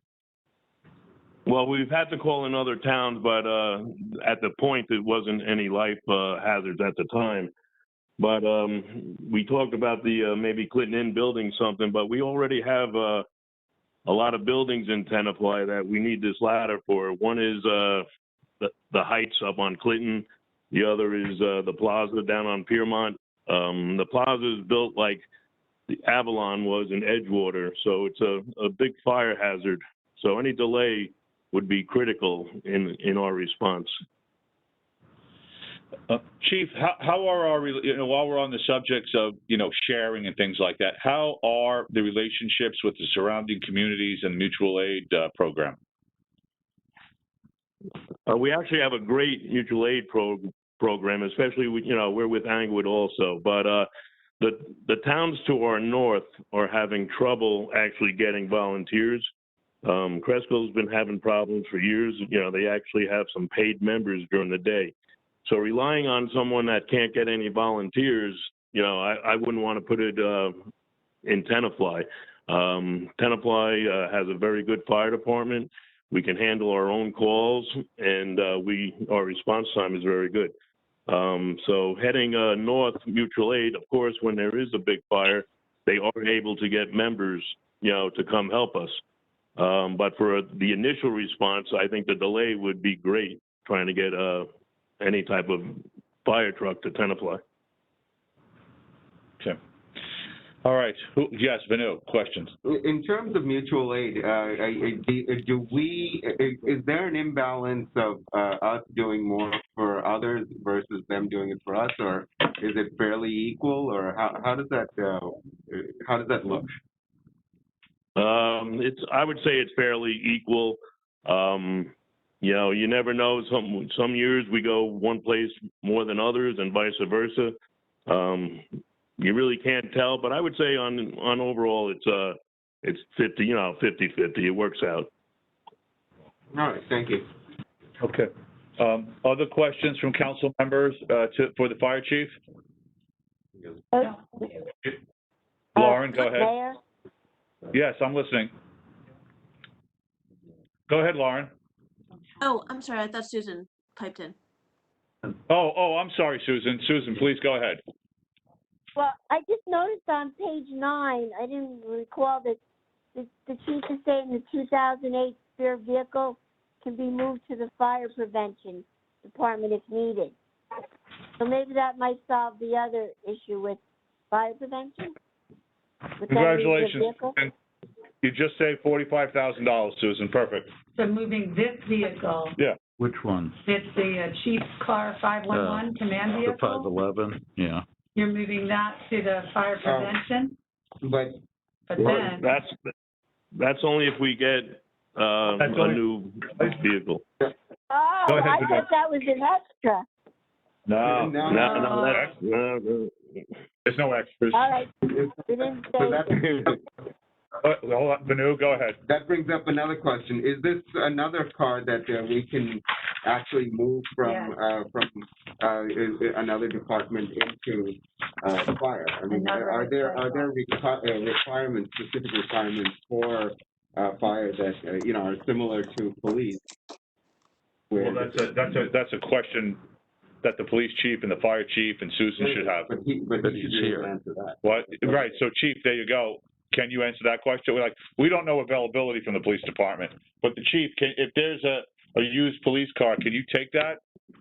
No, the vehicle that I'm speaking of replacing is an emergency vehicle. It's used to go to, you know, all the fire calls. So if it's not worthy for a policeman to use it on an emergency call, it would definitely not be, you know, good for us. She's at about 75,000 miles. Okay. Can this be a But, greener car? Can this be an electric car of any sort? I'm not really good on electric cars, but it's a car that has to respond quickly and right away. I know some of the electric cars are getting better, but at this point, I'm thinking maybe in a few years it might be possible, but I would actually probably say at this time, no. Yeah, so Lauren, to your point, I mean, the chief has looked at this also in terms of whether the electric cars have kind of, you know, crossed the Rubicon to be able to be used for emergency vehicles. And again, I'm giving you an amateur's answer here, but in general, they haven't crossed that line yet. So for building department, fire prevention, inspections, you know, all that sort of administrative stuff, the electric vehicles are fine because they're not going to any emergencies. But the way a police car and a fire car gets used in terms of slamming on brakes and slamming on the accelerator, it's just from a technologically thing, it's not completely there yet. Got it. Well, I'm comfortable with the latter, but I personally would want to see if we could get another year out of the cost, you know. Okay. I think it's a very expensive proposition with the latter, but I think we could I wouldn't include the car. Any other comments from the council, or is that a general consensus? Or Mayor, I'd like to have poll no- on these things. I'd like to poll the table. I'm asking, looking forward for people to speak up. That's all. Benu? I would tend to agree. I think that part of this comes in with the conversation of police, fire, and fire prevention. Yeah. So. Okay. All right. So the question before the council, Omar, to be polled, do you want to make the investment in the fire truck and then put off the command vehicle for another year? Okay. If you can poll the council. Councilmember Dayton? I would say yes to the replacement of ladder 1 and no to the command vehicle for another year. Okay. Councilmember Grossman? Same. Councilmember Menon? Same. Councilmember Michaels? No, I really, the hardest thing I have with my fellow council people is just the inconsistency. And if we have no foresight into how we're getting a $1 million item that could be paid for by people that want to come into town. People tell me all day long they disagree with me wanting to revitalize our downtown. I believe other people could be bringing money in. We don't want to talk about that. Shared services, big vision that the mayor had when he came into office. Shared services. The Councilman Dayton says they're still investigating it. I guarantee you can't investigate anything after you've already taken the decision. We talk about a little bit here, a little bit there. This is $1 million. I could save all of us 20 hours of budget meetings for the 57 cents that we go line item by line item to find a paperclip. And we challenge paperclips in this town. And then we're going to put $1 million in after the councilwoman that leads the program says we haven't figured out yet about the potential for shared services. In minutes, we should be getting the Clinton Inn to come forward on what their proposal is. I don't know what's allowed and what's not allowed, but by saying this now and voting on this, there's no more discussion on it. I'm just concerned about that. Can I address that? Please. Look, I understand what your intent is. There is a reason that there are a lot of laws of quid pro quo for developers. Absolutely. And they're very restrictive. Without doubt. Because there's always going to be strings attached. So even to suggest, we're sitting here talking about a stimulus package that we don't know, but to talk about developer we don't know, and then to potentially ask them for a quid pro quo, and that may not even be but that was a suggestion. It was not the suggestion whatsoever. Yeah, actually, you mentioned the Clinton Inn specifically. If they we need can something, ask them if they need something, then in return, Something what do you that- think a quid pro quo is? No, that's absolutely not. First of all, it's disrespectful they even brought it up. If they're doing something, we don't know. They could be bringing a 10-story building to town. Mm-hmm. Yeah, we need a bigger ladder for that. That is for them, for their safety, for our resident safety, for hotel guest safety, for senior citizen safety. Well, the chief could speak to this better, but the size of the ladder truck doesn't vary that because, I mean, it doesn't. It doesn't. That's fine. I'm okay with it. It's $1 million. Don't nickel and dime the rest of the session. My point was, and I don't talk paper clips, but my point before was that maybe this is something we can put in the budget, and when we get the 1.4 million, then we basically have a fire truck paid for by the federal government, which is what we were looking But we for also, years as ago. you guys taught me, we have to tax our residents for this $1 million regardless of what happens. Right, whatever, but you want to use the money, so no matter what, we're taxing them, right? So we might as well tax them for something that is a necessity for the town that we put off. That's all I'm suggesting. Nothing more, nothing less. We all know that we're way off the capital budget, Mm-hmm. right? And I'm the guy that wants to spend and invest in our town. We're way off. Putting this in, you busted the entire, it just doesn't work. So a couple of things about, right, and so in order to spend money, okay, we have to appropriate, all right? So let's say down the road, I don't know, if Jeff decides to donate $1 million to the town, buy a fire truck, okay? We still have to appropriate the money. Yep. We still have to go through a process to do that, right? If commercial property owners decide to buy a fire truck for the town, and whatever the legal issues are to be determined, right?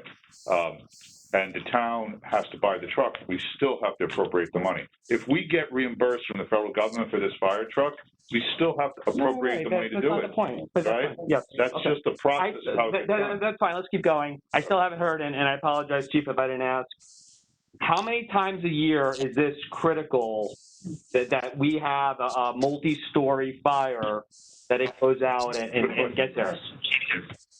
It's just not for multi-stories, it's for any residential house in Tenafly. So it's going on every call that we go on. So, And I apologize, I don't know, and that's why I have to trust the councilwoman, the responsible for it. I trust that.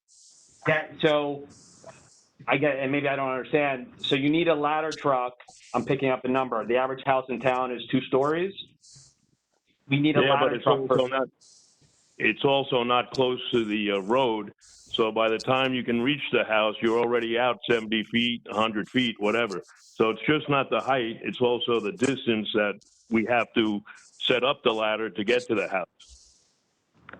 You know, I'm going to interrupt for a second. The chief raised an interesting point when he said the towns to the north of us are struggling with their volunteer fire department. You know, that chief just thinking really outside the box here, and then Dan goes, maybe that's an opportunity to expand what the Tenafly Fire Department provides to greater community at large, and a whole large conversation about what that means. Right? Dan? Yeah, so that was my next. I will vote for this ladder truck if it comes with the stipulation that you and the chief meet with the other mayors, other chiefs, discuss a full-on intergovernmental precinct-style fire department. Yeah, I'd be in very large favor of that. I think, Chief, you're willing to meet with me and some other mayors and fire chiefs about that? Yes, I already spoke to the Cresskill mayor, believe it or not, and he brought it up to me. But right now, unfortunately, and I'm not saying anything bad about Cresskill, but they really have nothing to offer Tenafly. You know what I'm saying? We do have the mutual aid with them, but because of their situation with members, they have nothing to offer. Now, if you go to Demrest, they have the same problem. You know, actually, Dumont is very good. You know, Bergenfield has some members. So the whole, volunteer fire department, everybody's hurting. And one of my comments in my budget was that when we do hire people in the tomorrow, they should actually maybe get a little consideration if they're firemen somewhere else, so they can help us out during the day. But mutual aid works for a big fire because people come out for big fires. Like normal calls, everybody's struggling to man their fire trucks.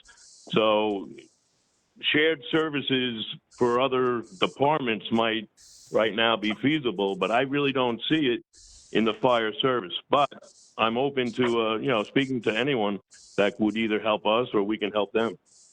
Yeah, I think perhaps, Chief, you and I have an offline conversation and approach the other towns with the view that it's not they that can come to help us, but maybe because of our organization and the level of our organization and the population of our town, that maybe we take the lead as the lead agency and do have Northern Valley Via District, and whatever that means. And you and I talk about that offline. Cresskill becomes Yes, vital. not a So problem. can I And just- also, go ahead. I just want to say one other thing about, maybe the Clinton Inn helping us out. In 4 years, we're up for another fire truck, which is almost $750,000. So that could help us out. And, by the time Clinton Inn, gets things going, that would be another maybe 5 years for this ladder truck. So, but, this isn't the last truck we're actually going to have to buy. So in the future, the Clinton Inn helping us out, that would be great also. Can I just Okay. say, Mayor? Yeah, we're actually we're in the middle. Let's finish our vote here. Where are we, Omar? Okay, Councilmember Dr. O'Connor, I'm a yes for the fire truck and a no for the replacement vehicle car for another year. Councilmember Park. Yes. Okay. So what does Can I that say add up? something? Yes. Go ahead. Let's get the vote count, and then Lauren, yes, and then Jeff, and then Banu. No, I don't have a question. Okay. Counting in my. Omar, where are we? So we only have one no, which is Councilman Michaels. Okay, Lauren, go ahead. You have the floor. Thank you, Chief Philpott, for talking to Cresskill. Our shared services committee that met in February set that up. Just so everyone understands, one of our shared service members reached out to the Cresskill Fire Department, which then reached out to Chief Philpott. We thought that would be a good coordination of fire departments. Just because we budget for this now doesn't mean those conversations can't continue. And I want to say, I absolutely agree with Dan's suggestion that our mayor and chief continue to pursue shared service. So if we budget for this and another town can contribute in any financial way, as we move forward, that would be great. We have till May to figure this out. So I just want to remind people that that committee is still working on it.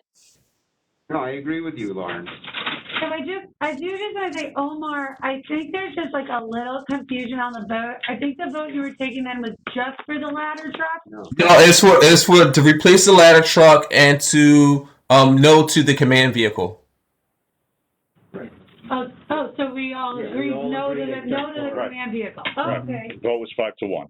Okay, and I was confused. Okay, Banu, and then I think we're going to move on to the next budget item. Go ahead, Banu. So I know that, I don't know that we actually discussed this, maybe I zoned out, but the SCBA packs and bottles, I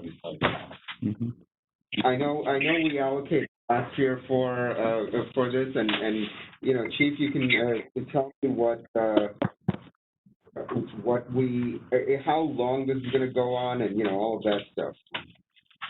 It was first of all, the packs are our breathing apparatus, which we use, in hostile environment. Last year we put it in for a 4-year program, and this year we're asking for $75,000 to continue that, and that's to buy some packs and bottles that we need for breathing. I think this looks like it's in here for another 4 years, but I think it's only going to last till 2023. Right, and that was part of the reason why I was asking, because I seem to remember that it was only until 2023 last year. Yeah, I see that it says 24, but I don't think that's not correct. Is there any way to bring that cost down? I mean, we want you to breathe. That's not a question. But 75,000. Is there? Can we get more for that amount? I mean, how can we make I mean, that the only number? thing we can actually do, the price is the price. It's set by the state. The only thing we could do is continue it until 2024 with just probably less money. But then we'd be getting less packs, this year.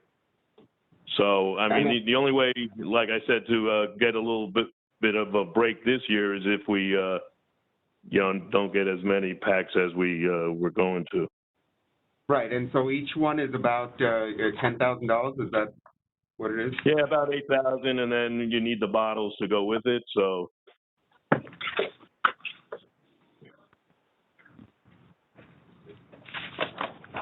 All right, thank you. Okay. I think we're done with Chief Philpott. All right. I Chief. appreciate everybody's time, and good luck. All right, Thank you, Chief. And I'll call you offline, Chief, to talk about what we discussed in public here. Yes, and we'll set something up. Okay, sounds wonderful. Thanks for your time, Chief. Thank you. And Thank you. Bye. Okay. All right. Is Judge Choi on the line? Yes, I am. Thank you. Good morning, everybody. Thank you. Good morning, Judge. We all hope you enjoyed the conversation with the fire chief. It was very, very stimulating, and it's a tough act to follow. Well, now that you're fully stimulated, let's talk about the municipal court, and thanks for being part of our team. And Yes. Go ahead.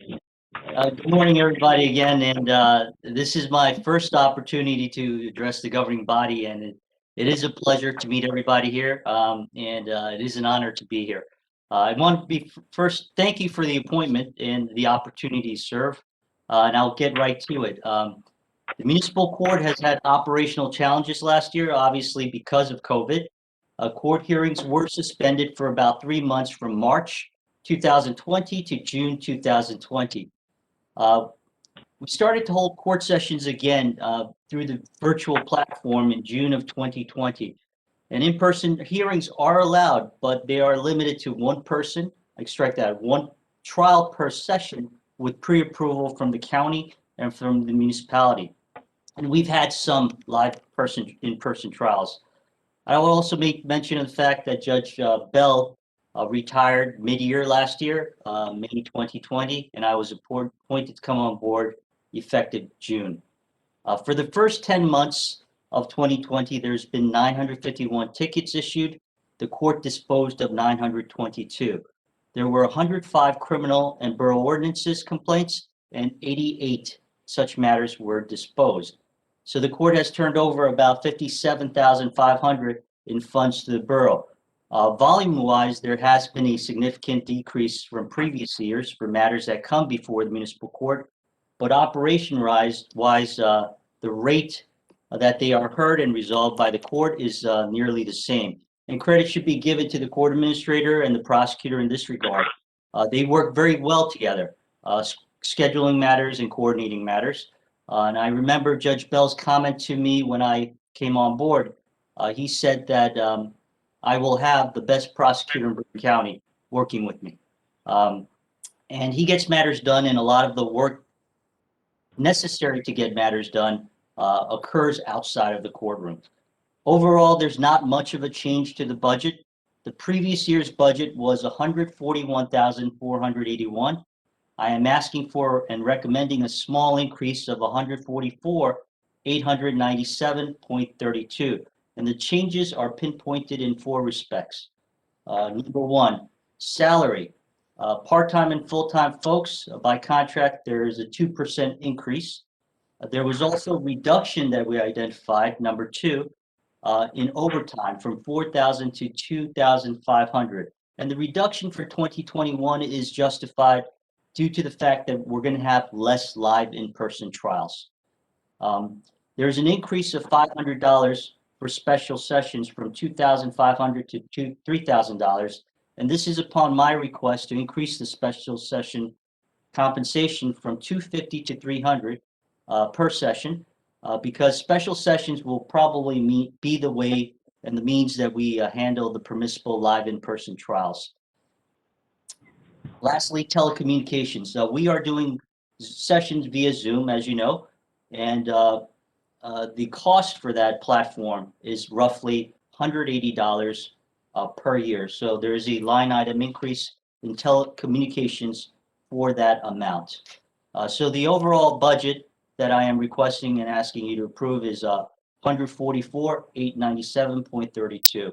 And I will comment also that the court has successfully adjusted and overcame our operational challenges. In fact, the judiciary as a whole and our court administration has been very proactive in servicing the residents. For example, our website has been updated and modified to include virtually all the information that people will want to access, such as public defender application forms, how to pay online, and the online payment system links. The court's model opening statement is also virtually available online, and it could be viewed in the language of your choice and even heard and viewed in American Sign Language. And that's important because it will advise the folks of their rights in court. Plea by mail forms and online dispute resolution platforms and links provide also an opportunity for the folks to try to resolve their ticket without even coming to court. And I am also, for better or for worse, available 24 hours a day and 7 days a week to take testimony via phone and access the system to handle and resolve matters of emergency requests such as domestic violence temporary restraining orders and probable cause applications by the police department. Subject to your questions, I will conclude by saying that the court is presently running smoothly and efficiently.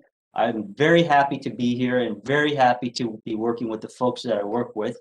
And again, I thank this governing body for the honor and privilege for this opportunity. And I would ask again that the board, the council, approve of the budget. Thank you. Judge Choi, thank you for that presentation. We appreciate it. Our first question is from Councilman Grossman. Judge, first of all, I am so glad from the feedback I've gotten that we did get the honor of having you as our judge in Tenafly. Really, really good feedback. So thrilled to have you. And thank you for stepping in at a time that was nearly impossible. That being said, so my question really has to do with salaries of the court administrator and the two violations clerks, the part-timers. I understand a couple of percent increase, but unless I'm doing my math wrong, I see for the court administrator 4.6% increase, and for the two violations clerks a 4% increase. And like you, my background's law, not math, but I think I got this. And so I'm just wondering why that's kind of double the number we're looking at for most borough employees. Mayor, may I Susan, jump in for you? Please, Susan. Okay, so Jeff, just Councilman Grossman, just so you know, the reason for that is because in one of those individuals, the court administrator gets longevity, and secondly, 2020. We have retroactive pay that was allocated in 2021. So if you look at some of the positions from 19 to 20, there was no increase. It all occurred in 2021. So you have the 2% retro from 20, and then another 2% for 2021, and the longevity that pertains to the court administrator. Okay, that explains it. Thank you. That's why I ask. Right, so these are not discretionary requests by the judge. That's fine. No, that's all I needed to know. Thank you. And I was going to say the same thing. Are there any other questions for Judge Choi? Yes. Lauren? Mayor, yes. Go ahead. Okay. Judge, thank you for being with us. I echo Councilman Grossman's sentiment that you came on during such a very difficult time, and I think you have done a miraculous job on getting our court up and running, and hearing these cases, which, you know, there was not even like a backlog, so thank you so much. My question is on the special sessions.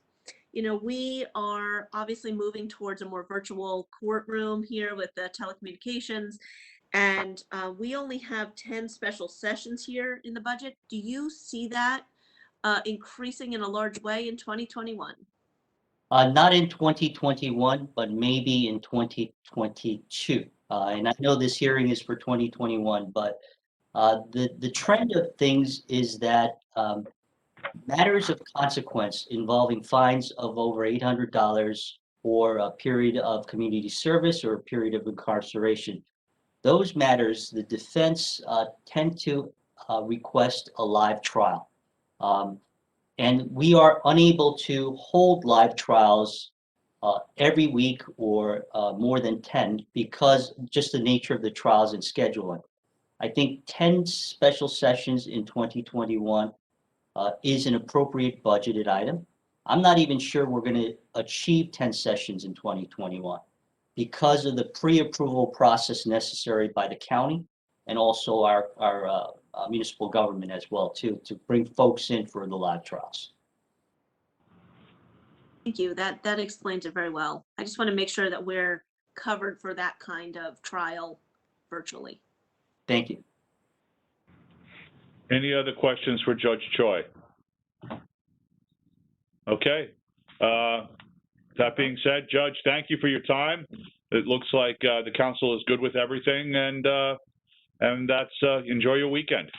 Thank you very much. Take care, folks. Bye-bye. Have a good weekend.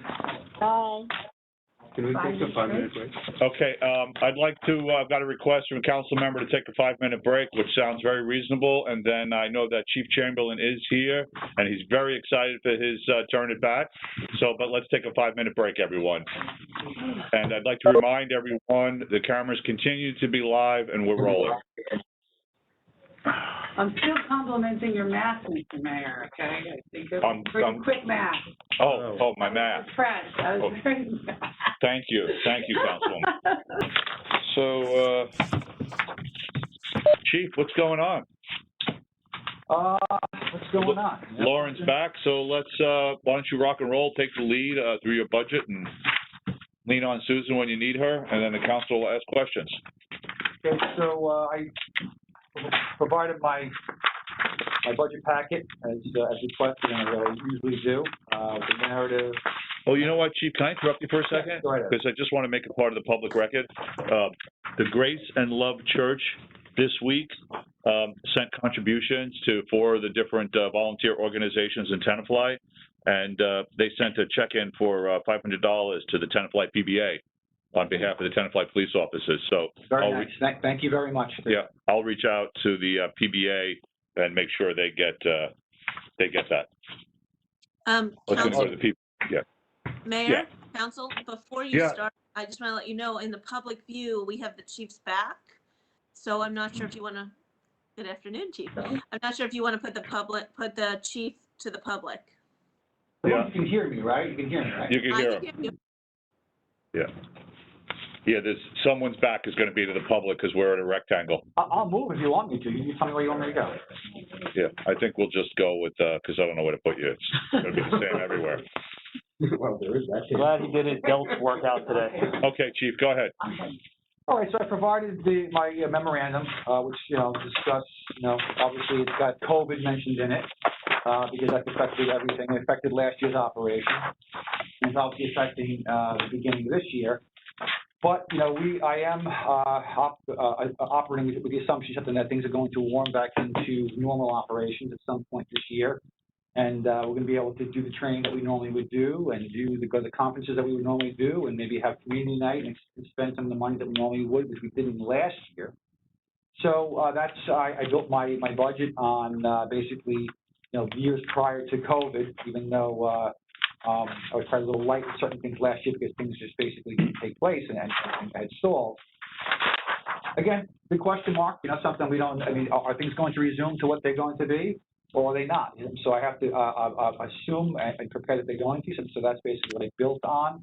Just really quick, yeah, I mean, so also too, in my memorandum, you know, paragraph 3, talk about purchase of vehicles, and I probably talked about leasing. That's something that we've talked about a lot. I'm not there yet. I'm not saying we're not going to get there yet.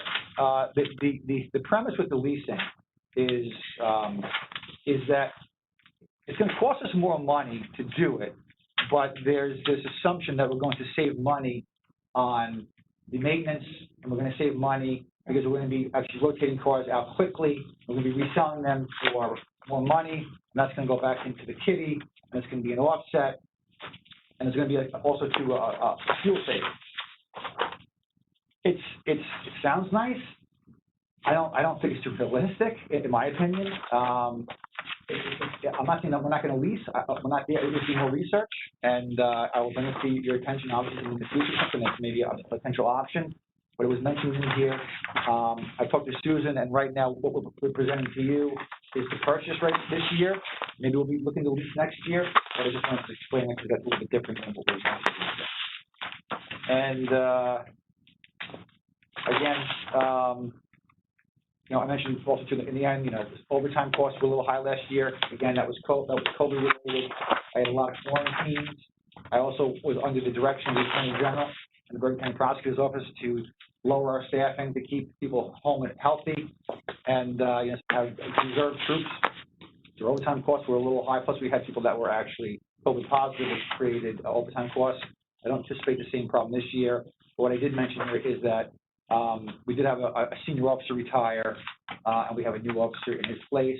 So there should be some offsetting costs there. Hopefully that will be realized this year, hopefully. But there's no guarantees with that. I think I mentioned also too in the justification, you know, some of the lines are looking for a little bit more money. There was a change, I believe, to the purchase of vehicles, and Susan, you're going to chime in on this, but I guess there was an assumption someone's going to be operating, someone's going to be capital. I think Susan had recommended that it all goes capital, so that is a little bit of a change if you're looking at that. Susan, you want to touch on that or no? Yeah, well, we put it in capital because it's SUV, and then in purchase for vehicles, I'm trying to look what we did there. If you could get another vehicle within that line, and we put it down to 40, but that wouldn't include the upfit cost. So as you receive funds for outside duty that goes into that line item, then you would be able to purchase the vehicle with the upfit cost, and also possibly, depending on how much outside duty the officers get, maybe even another vehicle as approved by the police commission and the council. That's what we did. Can I so make the operating, I was requesting, I think, almost the same amount of money as last year. I think Susan had recommended almost that, a few $1,000s short. There's no fluff in it. I think it's all warranted. If anything, I'm probably a little bit light in the firearms portion of it, just to give you a little bit of insight. So in firearms, so prior to COVID, with the social unrest that the nation was experiencing, the entire nation has seen a very large uptick in purchase of firearms, mainly handguns. A little concerning, yeah, but people have the right to do that. You know, and it was all different cultures, and interesting, a lot more females, which is interesting. Well, listen, they have a right. It's just something that was just observed, which they have the right to do. So with that, there's you know, a run on firearms, and then now the ammunition that took a hit. So the ammunition companies are behind. The costs are up. We've had some problems of acquiring or purchasing ammunition. We've been proactive with that. We made some purchases early on, but we don't really know what the market's going to be down the road. And another major cost is, which is going to be something, is we have tasers, and we've had tasers for a couple of years, and I'm very proud to say that we never use a taser, and I hope that we never do use one. And hopefully it's just a deterrent, a yellow device on someone's belt, and they see it, they don't want to act up. But to have tasers, to properly train with tasers, you have to qualify with them and shoot a couple rounds at a silver target at the range, and they're very expensive. So, you know, I'm not going to ask for more money there. Hopefully, I can move money from one line to another, but I might be a little bit light there. But for the most part, I think my operating is reasonable. I'm not asking for more. I'm going to cut down a little bit. Does anyone want to talk about operating before I go to capital or no? Yes. I just had, Lauren, please go. No, I was actually going to ask, can we sort of flip page to page in operating because it is very detailed budget. Chief, thank you. I think you've given us a really good outline of the details in your 2021 request justification. I just sort of as a council, because this is the most detailed budget we have for any department, I'd like to just sort of page by page and just double check through that we're all comfortable. Is that okay? If you guys want to start doing that, go ahead, Dan. It's off, nothing to do with the budget. League conference. Yes. Now that marijuana is legal. Yes. Do you foresee us changing back there? Oh, I haven't heard any talk about that. No, I haven't yet. What, are you hearing that on your end? No. League is not pro marijuana. There is, or for the classes, the way they teach the officers. League still has the curriculum, but it does not. But League's going to have to conform to what the law says, so I would anticipate that. Yeah, I would anticipate a change. It's a good point. You know, something if it's not consistent or compliant with usually state law, then I guess they'll have to deviate. So it's based on state. So, you know, just as we get started going page by page, I just want to, you know, just mention that the police budget all in with, on the operating side, pensions, benefits, salaries, things we buy for the police department is about $8 million. So, you know, as we go through, just keep that in the back of your mind in terms of broad strokes and details. But go ahead, what council member has the first question and what page? I have a question on page 11. I don't know if anyone has before me. Well, let's go through. Let's start on page 9. All right, that's the first page. Any questions? No. Page 10. Page 11. Go ahead, Lauren. E-ticket machine, which I understand is in the report from the chief. So I know we're looking to double that amount. So can someone just explain that to me? Well, what line are you at? Where are you? It's other contractual items, and in the narrative, it's talking about the not purchasing e-ticket machine. Page 11, the fourth item from the bottom, Chief. Yes, and it's in your narrative. Oh, I got the wrong page. I'm sorry. All right, so I'm sorry. What did I say in the narrative? You said you're not seeking an increase to the line, but it looks like it's doubling in an increase. So I'm a little confused. I don't think so. No, it was the same thing it was from last year. So what happened was. Say again? So the actual we spent is about 8,000, but we're asking for 18,500 again. So I just want to talk about that. So what happened was that the reason I had asked for the 18,500 last year and I didn't spend it again, that was part of that COVID stuff. I mean, everything just kind of, the brakes got hit, but I was anticipating getting e-ticket, and e-ticket is where the industry is going, where basically, you know, officers right now are still putting pen to paper summonses. An e-ticket, a lot of the jurisdictions have it, and what it is it's an electronic system in a vehicle, and you can either purchase it outright or you can lease it. And you know, the barcodes on driver's licenses or registrations, you slide it through, you scan it, and the information auto-populates the system, and then a ticket gets printed out. Or if it doesn't have the barcode, you enter the information in there. So that was going to be for a couple of units for the traffic vehicles, because the traffic officers are the ones that write a lot of summonses. As a matter of fact, just prior to this meeting, Councilman Adams and Michaels and I were talking about downtown parking and enforcement. And you know, it's very user-friendly and efficient for officers doing parking summonses, because they can actually roll up and enter the information and print the summons out a lot quicker, move on to the next car, and and also too, we're human beings, so we're not as bad as doctors, but our handwriting can be a little challenging sometimes when you try and read a summons. So now it's nicely typed out. So I'm looking to reinstate that. So that's why that money wasn't spent last year. But that's the reason that I have that request again. Does that answer your question? The question is it a purchase of technology or is it an ongoing contract? So is it like a one-time purchase? This is what I'm not understanding. So here's the thing. Actually, I was looking to do the lease, and then the lease would be actually probably an ongoing. And the issue is that if we buy it outright, I lease a little bit more money, but then the equipment is ours. We have a problem. We got to eat it and we got to fix it. Whereas if it's a lease, you get a problem, you just basically come up and replace it. Now, without muddying the waters too much,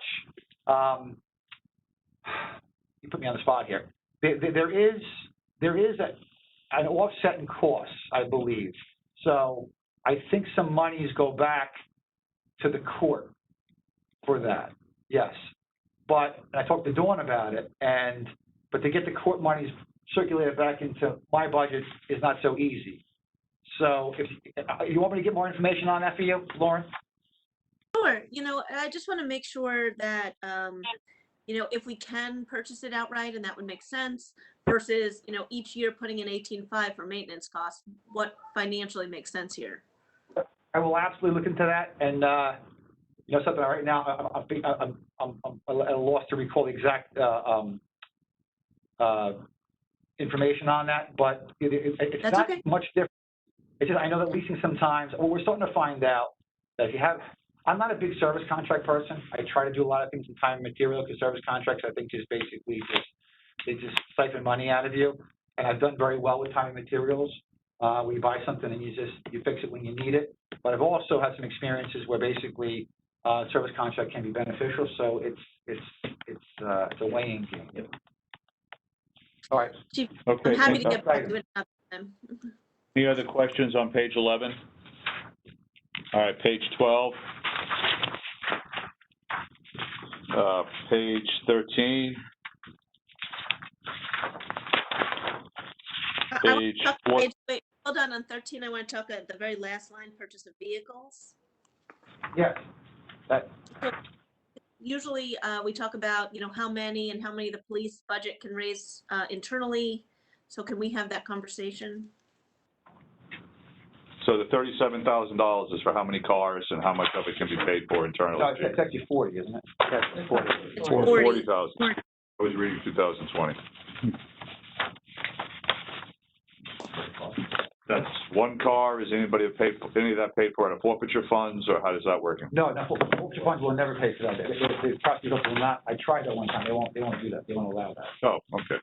They know that that's something that's a town obligation. It's from the outside duty truck. Right. So this is paid from outside. That's what I meant. This is paid from outside duty? Well, partially. Okay. So initially there was, let me just see here. Initially there was,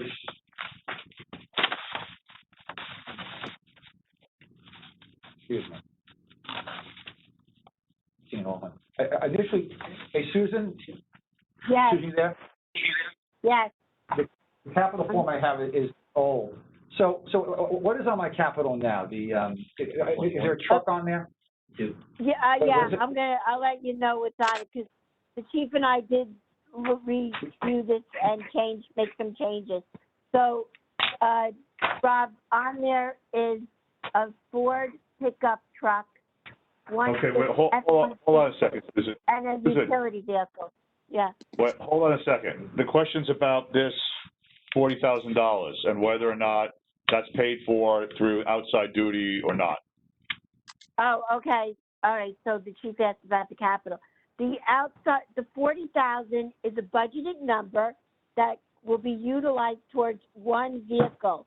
And then through purchase of vehicles, as the chief, as his department works outside duty, every time a vehicle is used, I believe we get $125, and that will help to provide for the upfit cost, and also he will need some of that funding for the vehicle that he has in capital to also provide for upfit costs. So right now, he just has a... Okay, in general round numbers, of this $40,000, approximately, how much of that will be funded as a result of outside duty? Out of the 40,000, none of it is funded for outside duty. This is purely in our budget. Anything over that, so let's say the car comes in at $55,000 with the upfit cost.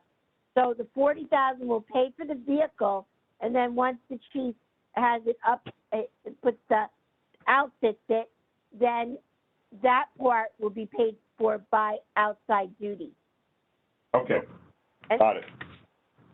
Okay. All right, any other questions on page 13? Sorry, just, this was my singular broad strokes question that the mayor asked of us.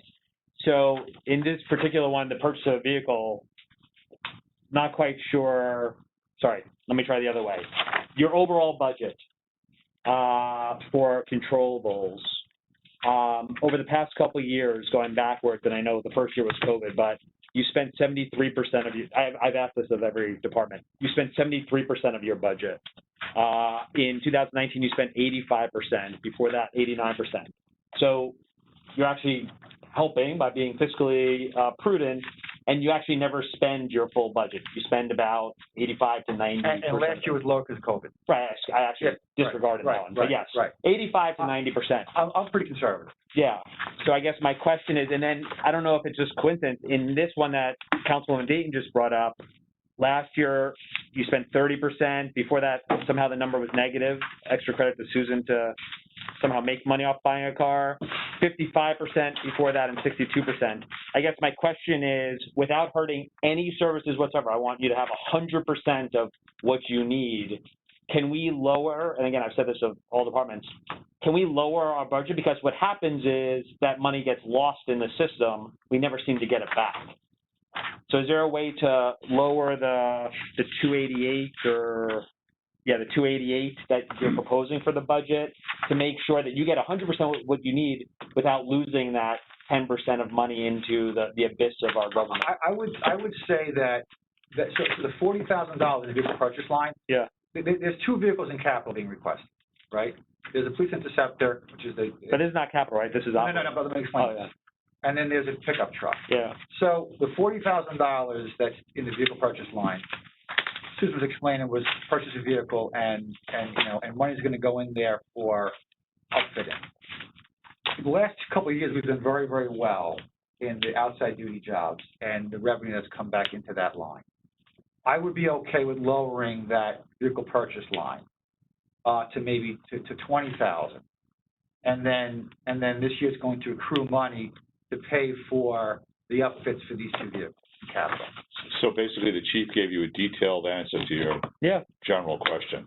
But in other words, the 288 can come down to 268. And that would get to that 90%. Right. That would be great. Yeah, if that makes sense to you, then that sounds great.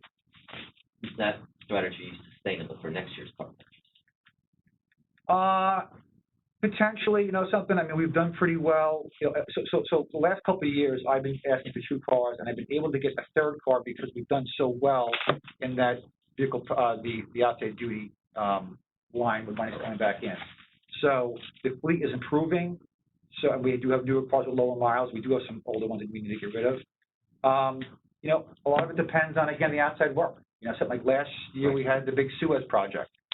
The year before that we had, was it all piece? It was running, was it fiber?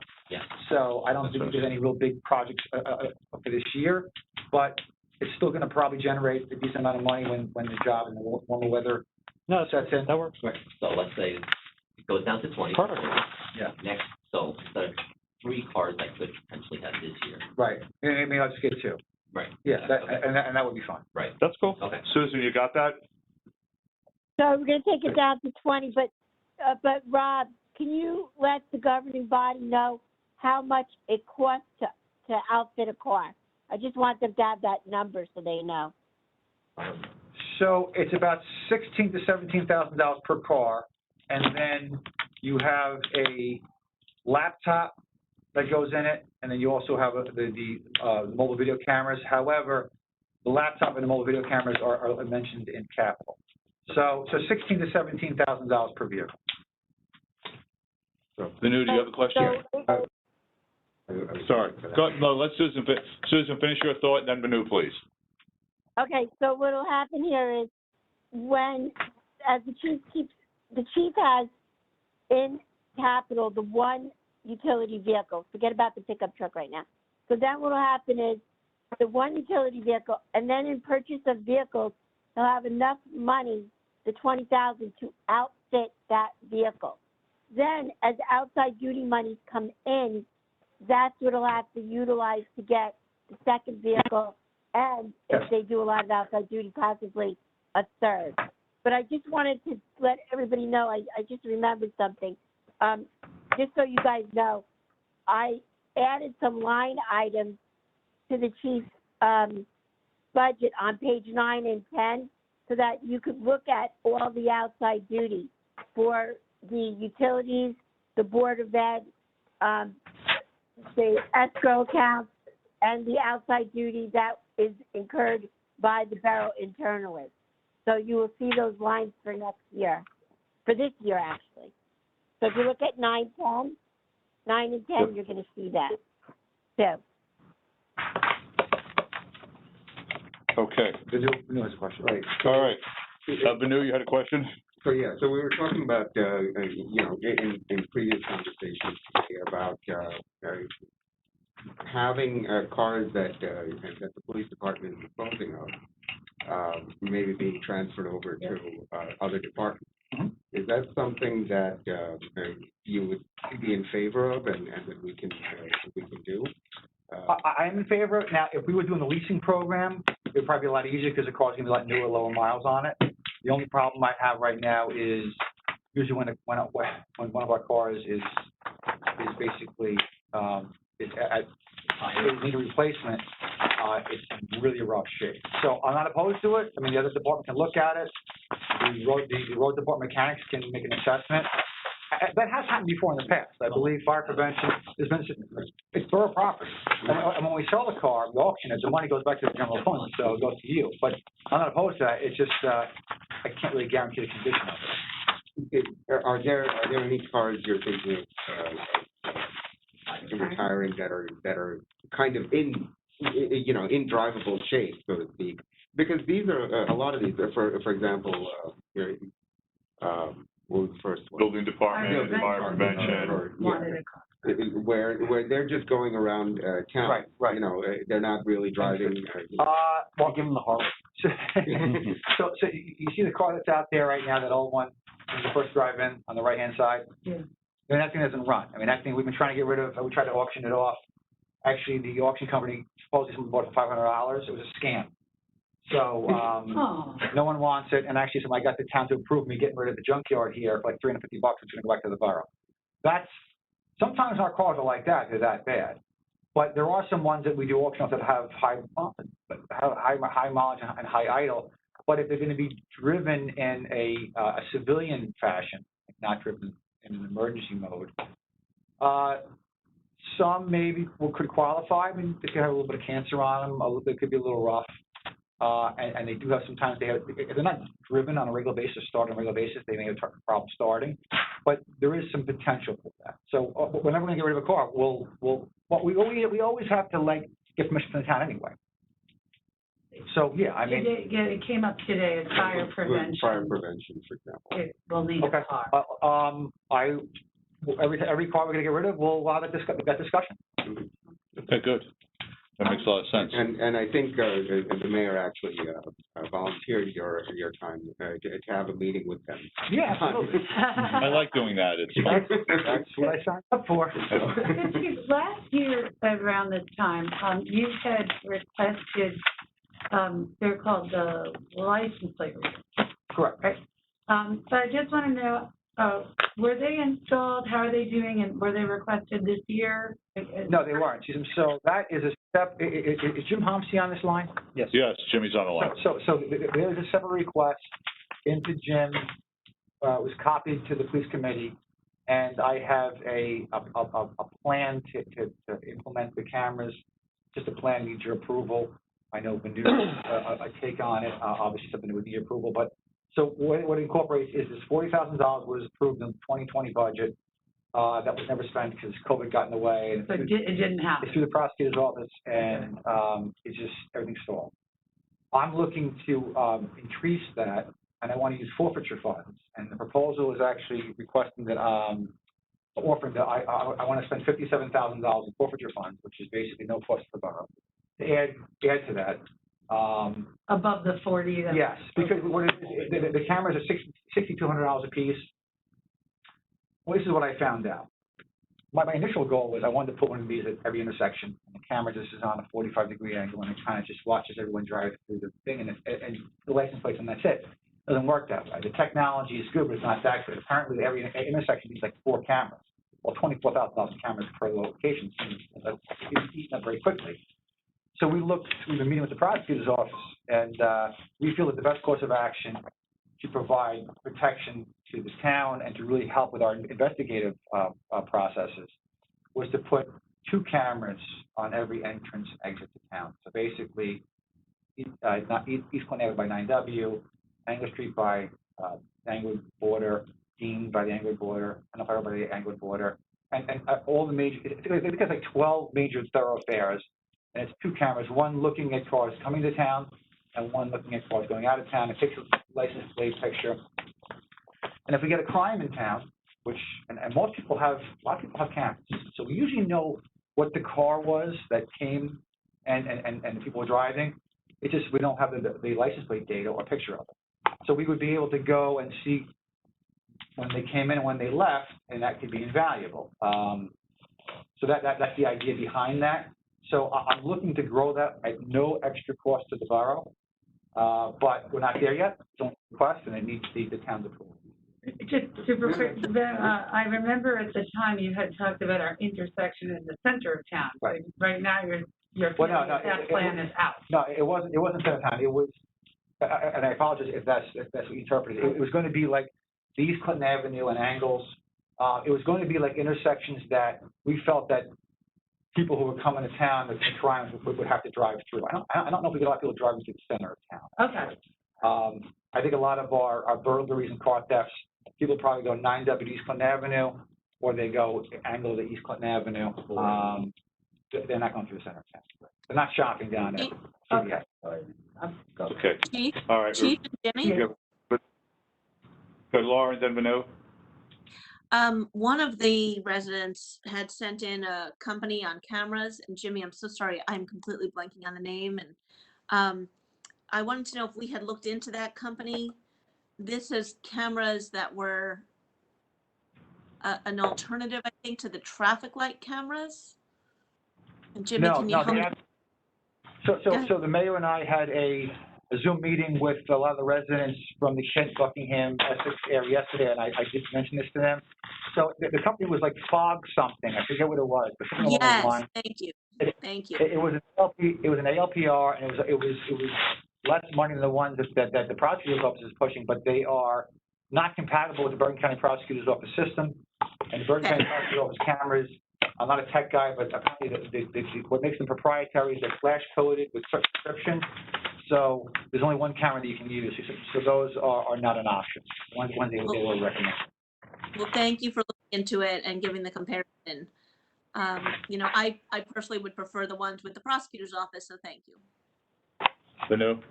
So maybe you could just, Chief, explain how the forfeiture process works. Sure. So forfeiture funds are monies that with the borough, when the department is involved in an investigation and we seize money or property, there was a request to have those monies or assets to go into forfeiture funds.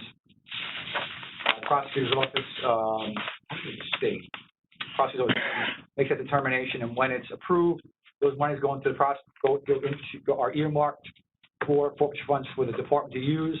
They have to use for criminal justice purposes only, and they are held by the Bergen County Prosecutor's Office. They've done that because we've had problems with towns trying to siphon the money out before for other reasons and use it for other reasons. Shocking. Yes. So when there's a request, when I want to use the money, I have to send a request. I have to get the borough administrator to sign on. They agree with it. I submit it to the prosecutor's office. They review it, and then they will approve or deny it. I actually had one denied, which I was surprised at.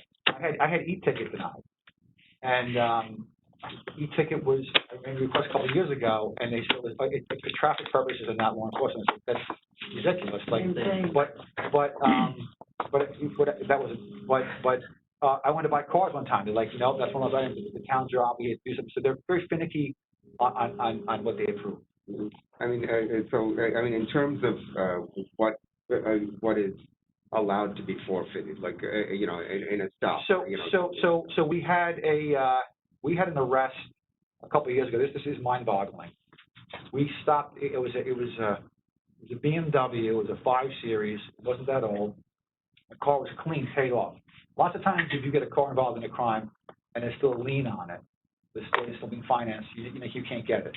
But it was paid off, and the car had like 6 pounds of marijuana in it, and cash. And that was like us. That's a clear cut. That deal was being seized for distribution of drugs, and that went through, and that got dragged out, and it was hearings on the county level, and actually they were allowed to get the car back. The people, the person driving was arrested was the son of the owner of the vehicle. However, as a deterrent, something it shouldn't matter. Something that was used in a crime. But what happened was that a special deal was made where the person was getting your car back, but you're going to pay a large sum. They had to basically buy the car back for like half the price. So we got that money. We did actually seize a large sum of money a couple of years ago with people involved in identity theft. So money comes in, it gets turned over to the prosecutor's office, and they basically say yay or nay if you keep it. And then every quarter, I have to do a report of what it is, the starting balance, the ending balance, what the interest is, what we spent it on. It's all carefully regulated. And then just another question on if you do end up getting a third car.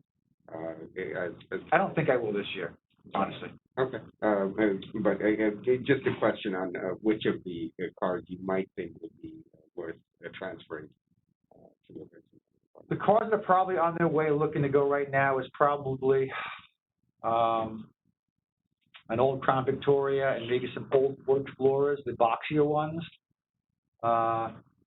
They're rough. I mean, one of the ones there's no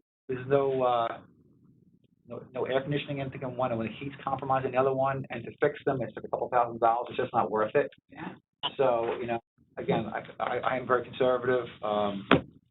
I don't like spending money that's not necessary. All right. So go ahead. No, I was just going to say I went through a little bit of an exercise on the cars from this year versus last year and mileage and all that. And, the majority of the cars, there are a few cars that got high, 14,000. But we've done some catching up, which is good. Yeah, yes. But most of them are in the 4,000 or under range. I'll be right there. But now I provided that probably. So this is as of December, and this is as of November. So I provided that in December. So now we're in March. Add a few thousand miles to all those cars. No, I'm saying compared to last year, around the same time as this year. So the average mileage in the year is about, for some cars, it's in the 10,000 range, but it's only about 6 cars that do that kind of mileage. The others are all, some are very low, 100. We've done a very good job, and I'm going to thank you folks for helping me in that endeavor to get the fleet back up to in better shape. Yeah, so to some extent, I'm hoping that we can get rid of, lower the number of cars that we have. Well, here's the issue: is that we keep some of those cars obviously for those out there duty, and that generates money also too. And a lot of those cars, those are the ones I'm not putting any money into. I just want to go out, flashlight, and generate money. Including 2 that never have no miles. All right, does anyone have any more questions for the chief on the operating budget? Yes, Go ahead, what page? 15. Go ahead. I'd like to talk about IT support. Chief, is the chief supported by and the police department supported by our IT contract with the Board of Ed? I couldn't remember if it's No, this is another person, Business Limited Systems. This is someone that we got through the Angler Police Department, who does theirs years ago. His name is Asher. He's helped the borough, also too, with a couple different matters.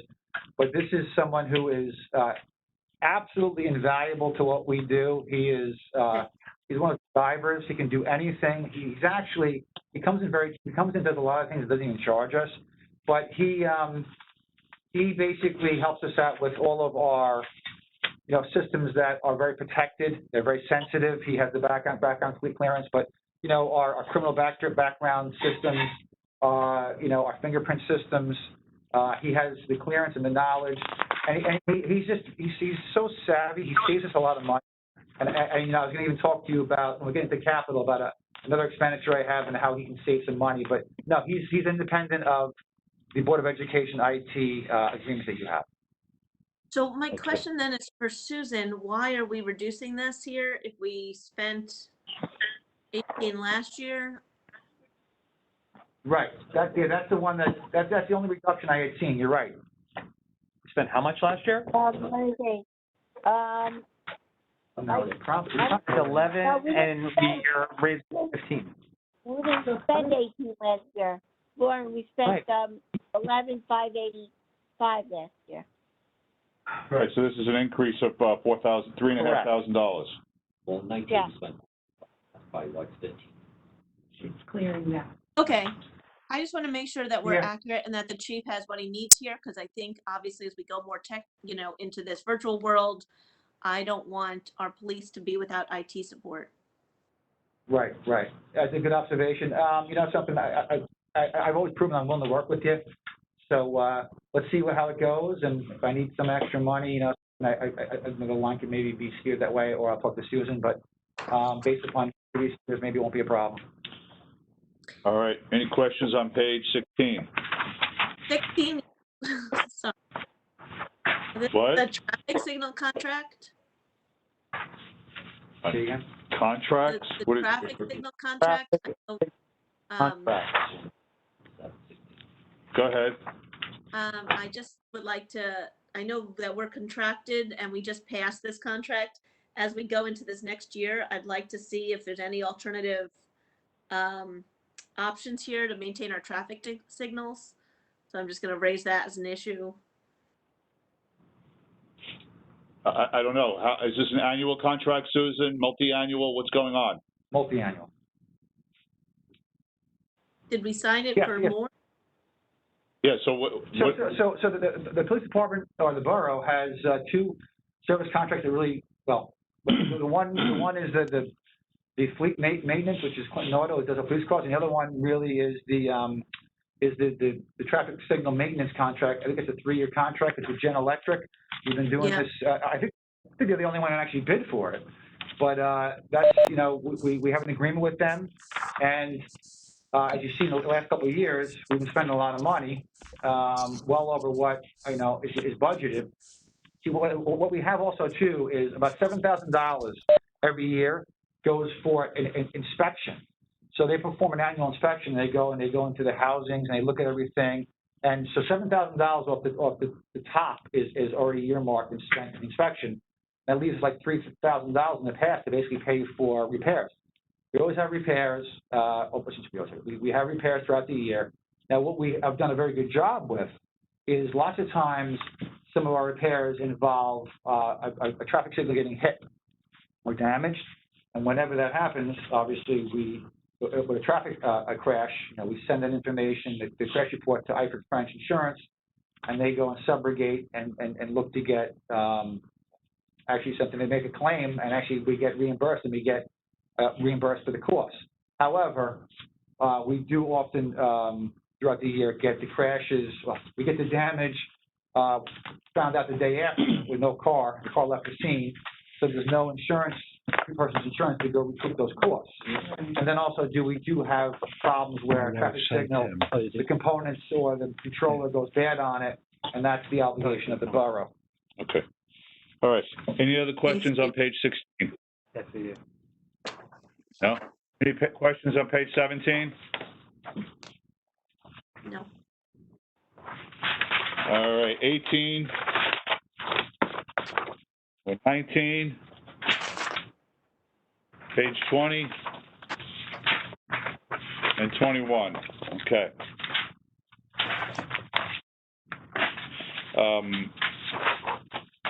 So it's already 5 minutes after 12. Do we want to try to quickly get through the capital of this, Yeah. or Yes, let's go. convene on it? Okay, we can do it quickly. Who's got questions about the capital for the chief? No questions? I have something I have to add to it.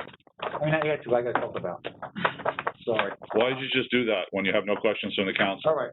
Well, I rather than just gloss through it, but just to talk about the body-worn cameras. So the body-worn cameras, Okay. the governor, which is not our doing, the governor said you're going to do it. Attorney General basically has now put out the mandate that we're going to do it. They put out this very ambitious deadline of June 1, or June 30th to June 1. It's in June. Other than a couple of departments that already were in the process of getting them, we're not going to make that, I'll tell you right now.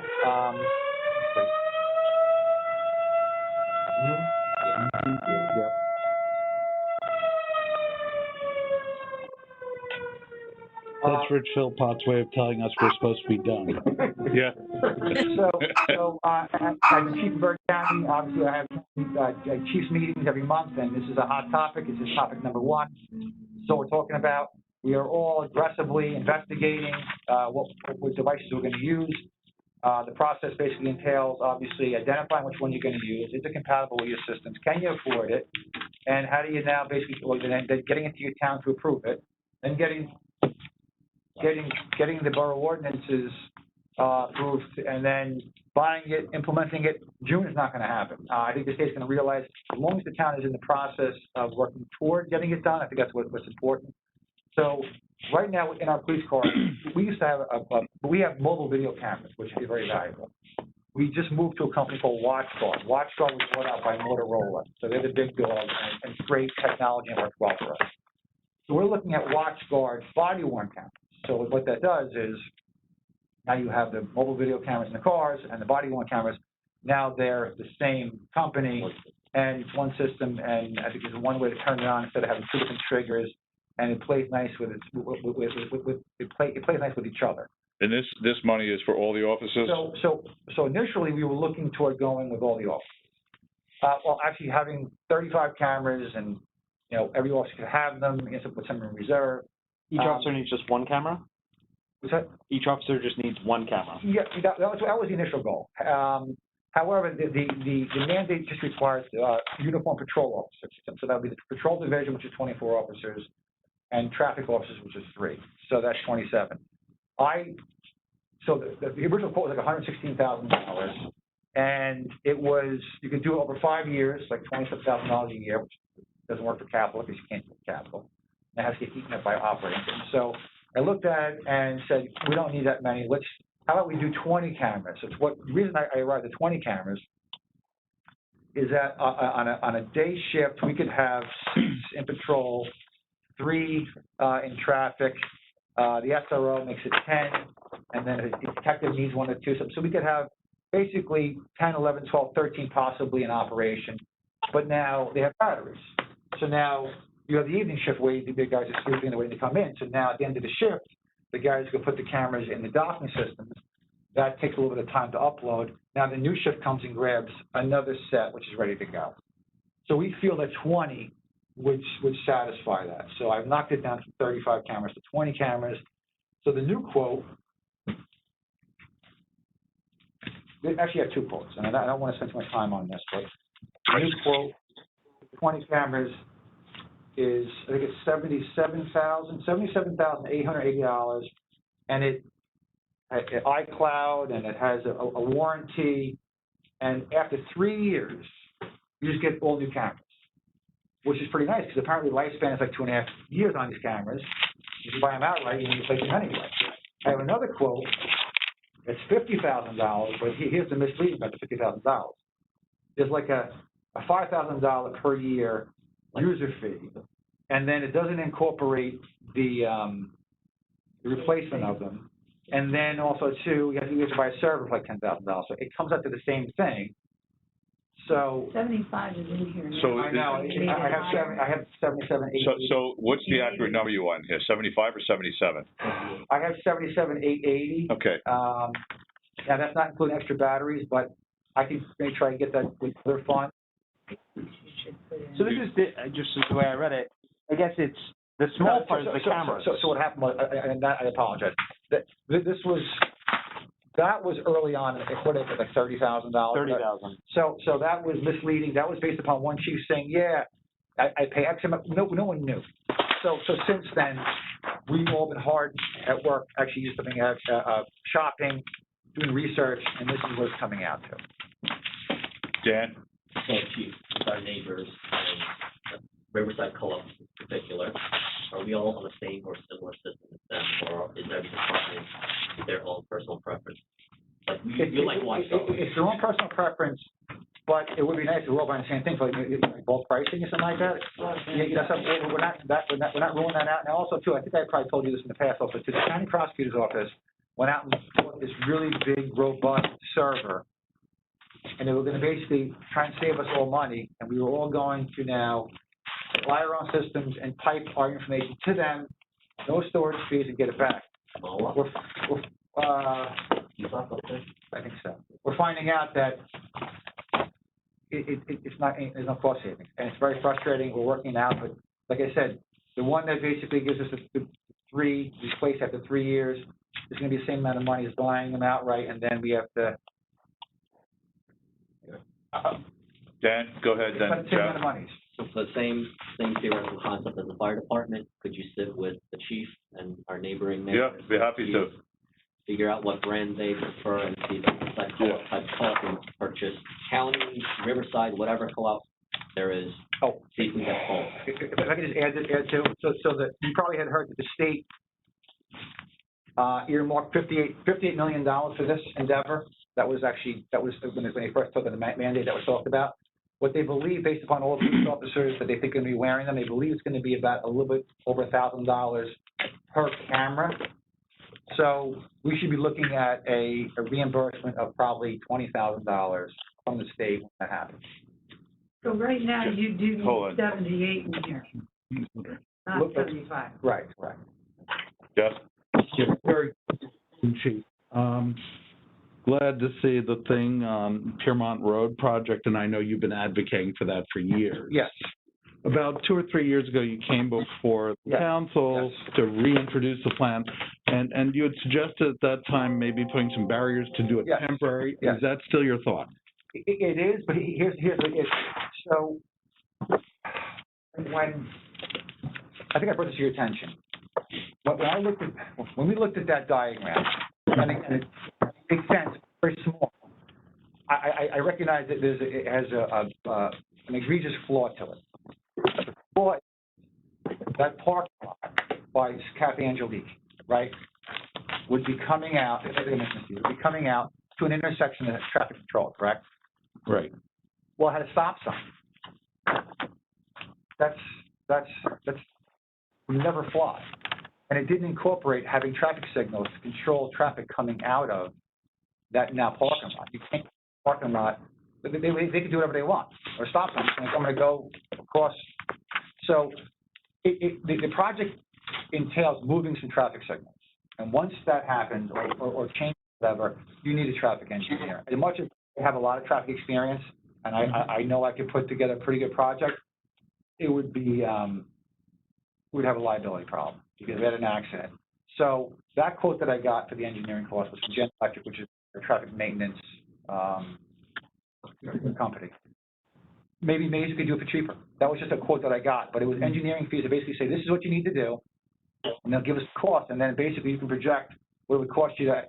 I think they had said maybe it would cost about $25,000 to $30,000 to actually do the project. So you got to probably spend the $5,000 or $6,000 to have the engineer say, this is what you got to do, and then you could then basically budget for actually doing it. The good thing here is that you need another traffic signal, another head over at the intersection, that crazy intersection at Hillside Highwood, and, right? Well, if you're closing off Piermont Road going south past Angelique by Mount Carmel, there's traffic heads that aren't going to be needed. Right. You can pluck them. Yeah, you can have use them. those. You own them. Right. You just got to move them. So that, I saw that, I went, oh, this is great. But someone's got to basically, someone with the proper credentials after their name has to basically do the So study. we're not gonna be able to do a short simulation of this. I thought we could until I went out and I said, wait a minute. You're coming out here, you don't really have a traffic signal controlling you, and you're gonna make you go across traffic that is controlled by a signal? Unless we did temporary, like for stop.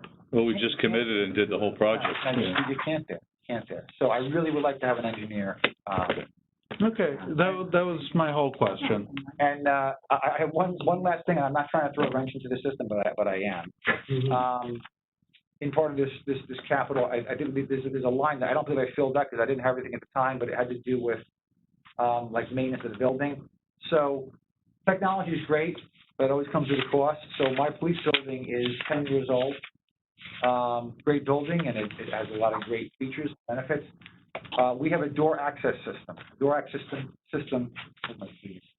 What are you looking for, a key access system? Well, we have. So we come and go. This is the fob, and we have cards, and we have the little sensors, and great. Well, again, I'm not a big service contract person. We've gone time and materials. And the current system now is not working anymore. It basically crashed. So can I just ask you, start with the end of the story. How much money do you need? So we got a quote for $13,000. But now our IT guy looked at it and says, no, you don't need that, and got it down to about $11,000 because the server they want to charge us like $3,000 or $2,500. Is that an annual cost, the $13,000? No, it's a one-time. It's a one-time cost? It's a one-time. Is it capital expense? It's not on my capital. And this is an upgrade to the access system for the building? It's a fix, not an upgrade. It's a fix? Yeah. So it's not capital, Susan, if it's a... is it a replacing, Rob? No, all the hardware's going to stay, all the fobs are going to stay. Basically, the program is if I'm saying that. So right. Susan, why don't you have that offline conversation with the chief, add it to the budget, and then remind the council to discuss it at the next meeting? So Okay. can I actually have a suggestion to offset some of this? I have a question, Chief, in the capital of a designated pickup truck for the traffic bureau. Can Yes. we, when the traffic bureau needs it, borrow from the DPW? Say that again? She wants to know if you can use a DPW vehicle. The pickup truck. No. We've never had I don't think we've ever had a pickup truck. We've seen police departments go to this. This is something that's been a request from the department for a long time. This would be driven by a traffic officer who would actually be out doing his patrolling. So they're rated for pursuit and things of that nature. So it's a police model as opposed to, but I will say this. Mike Cassidy did say, before you buy it, talk to me, because he thinks he could possibly get the vehicle. See, whenever you add law enforcement or defense to a title, the prices go up. Right. So maybe he may be able to get it cheaper, but it is a certain type of vehicle that for law enforcement purposes. So it has to be pursuit rated. Pursuit rated. It's going to have a computer in it. It's going to have radar in it. It's going to have e-ticket in it, and he's going to be out basically enforcing. But it carries barricades, carries cones, generators, and things like that when we have an emergency or for traffic management. All right. So it's 12:20, so I'm going to say thank you, Chief, and if we have further questions for him, let's bring him back to do so. Can I get a motion to adjourn? So moved. Second? Second. All in favor? Aye. All right. Thank you, everyone. Thank you, Chief, for being here. Chief, thank you. Thank you. And anyone who wants to stay for the 12:30 wedding is welcome to do so. I'm running to Hackensack. Need that COVID shot.